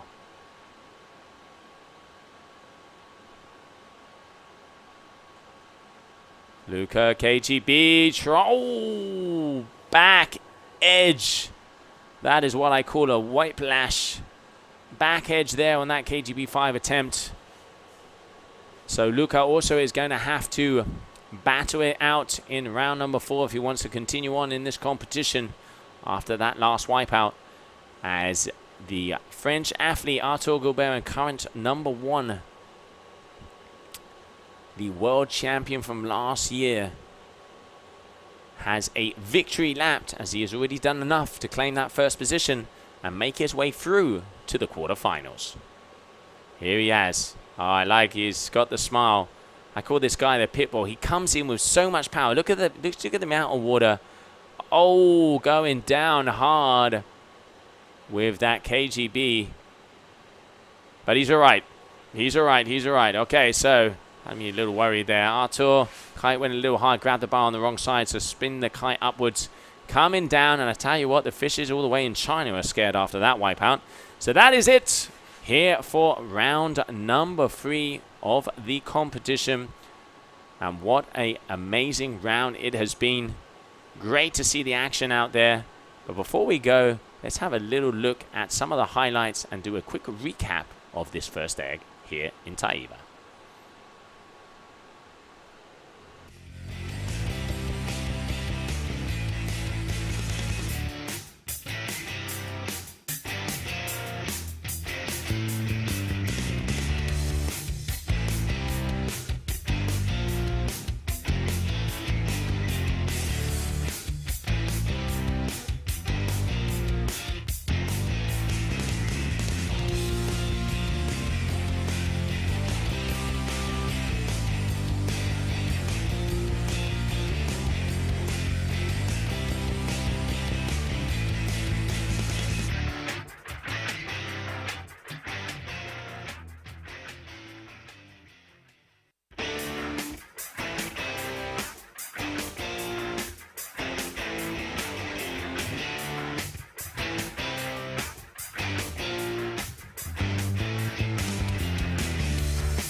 All right, well, welcome back, everybody, and what a beautiful view that is. It is golden hour. It is 5 o'clock somewhere, and that somewhere is Taiba here in the freestyle paradise of the lagoon. We have just had day number 1 of competition, and we have made it all the way through to round number 3 of the men. And I tell you what, we have seen some absolute bangers out there on the water. Already, Jean-Maria Cocoluto with the highest combination score of the year, with a 34.03, in which he landed the highest score of the day with a 9.83 for the first time. Front blind mode 5 landed in a comp. Manuel Suarez, the current number 1 in the world, also making some big moves, but it looks like he is playing it a little bit more chilled, as he is the man that has to make it through to semi-finals if he wants to take his first ever World Championship title. He's won 2 out of 2 events. Can he do it for a third time here in his home country of Brazil? We will be finding out either tomorrow or the next day, as it looks like we are going to be continuing on. Also a standout, Tom Bridge from the UK. As we said, he is the mixer-upper, the dark horse. It is great to see someone pushing the progression and really pushing moves outside of the box. We don't always want to be seeing the same maneuvers. We want people to surprise us, to make us go wow, to kind of, shake it up like a nice little caipirinha that we're going to be having tonight over here in Brazil. And we are just going to be enjoying some action out there. Carlos Mario, also the past world champion, is ready to rumble, throwing down big moves and is there. Juan Rodriguez from Colombia, also world title contender, still in the mix. And Maxime Chablot from Switzerland has put in some very big and stylish moves. It is going to be action-packed out there tomorrow. But before we close off, we are going to be going down to the beach with Gemma for the final interview of the day with your current world champion, Arthur Gilbert. Thank you so much, Joe. That's right. I'm here with Arthur Gilbert, our current world champion. That was an amazing heat, this incredible sunset, perfect conditions here in Taiba. How did it go? Tell me how you feel competing here. Yeah, looks super good now. Yeah. At the sunset, but the wind is a bit light. It's dropped a bit at the sunset, so it's a bit light to send big tricks. But I managed to do good tricks and a good note for just go to the round 3. So yeah, I'm happy. So you have a chance to win the world title here once again. How do you feel about your competition and your chances right now? I think for the title is dead for me, but I push to do my best and hopefully to go to the top 3 for the year. Yeah. And how does it feel to be here with the French team? You have Nico Delmas as French coach now, which I didn't realize, which is awesome. But the French team used to be much bigger, and now you seem to be like a more reduced team. What's going on with you guys? Yeah, now we are here. We are only 2 Frenchies. Normally you were 20. Val and me. So yeah, the freestyle is hard. Huh? There are a lot of injuries in a group, and all the rider is not coming, so yeah, it's a bit smaller team. So now it's down to you to make the name for France here at this event in Taiba. I wish you lots of luck tomorrow back here, and if you want to send a message to the people watching in France. Thank you, thanks. En français, si tu veux. Merci tous les gars qui regardent le live et qui me supportent, qui sont derrière moi, et à demain. À demain. Merci beaucoup, Arthur. Thank you so much. That's it from us here in Taiba this afternoon. We'll be back tomorrow morning. The action will be amazing. It's non-stop. Perfect conditions, perfect location. We'll see you guys tomorrow. Thanks a lot. Perfect.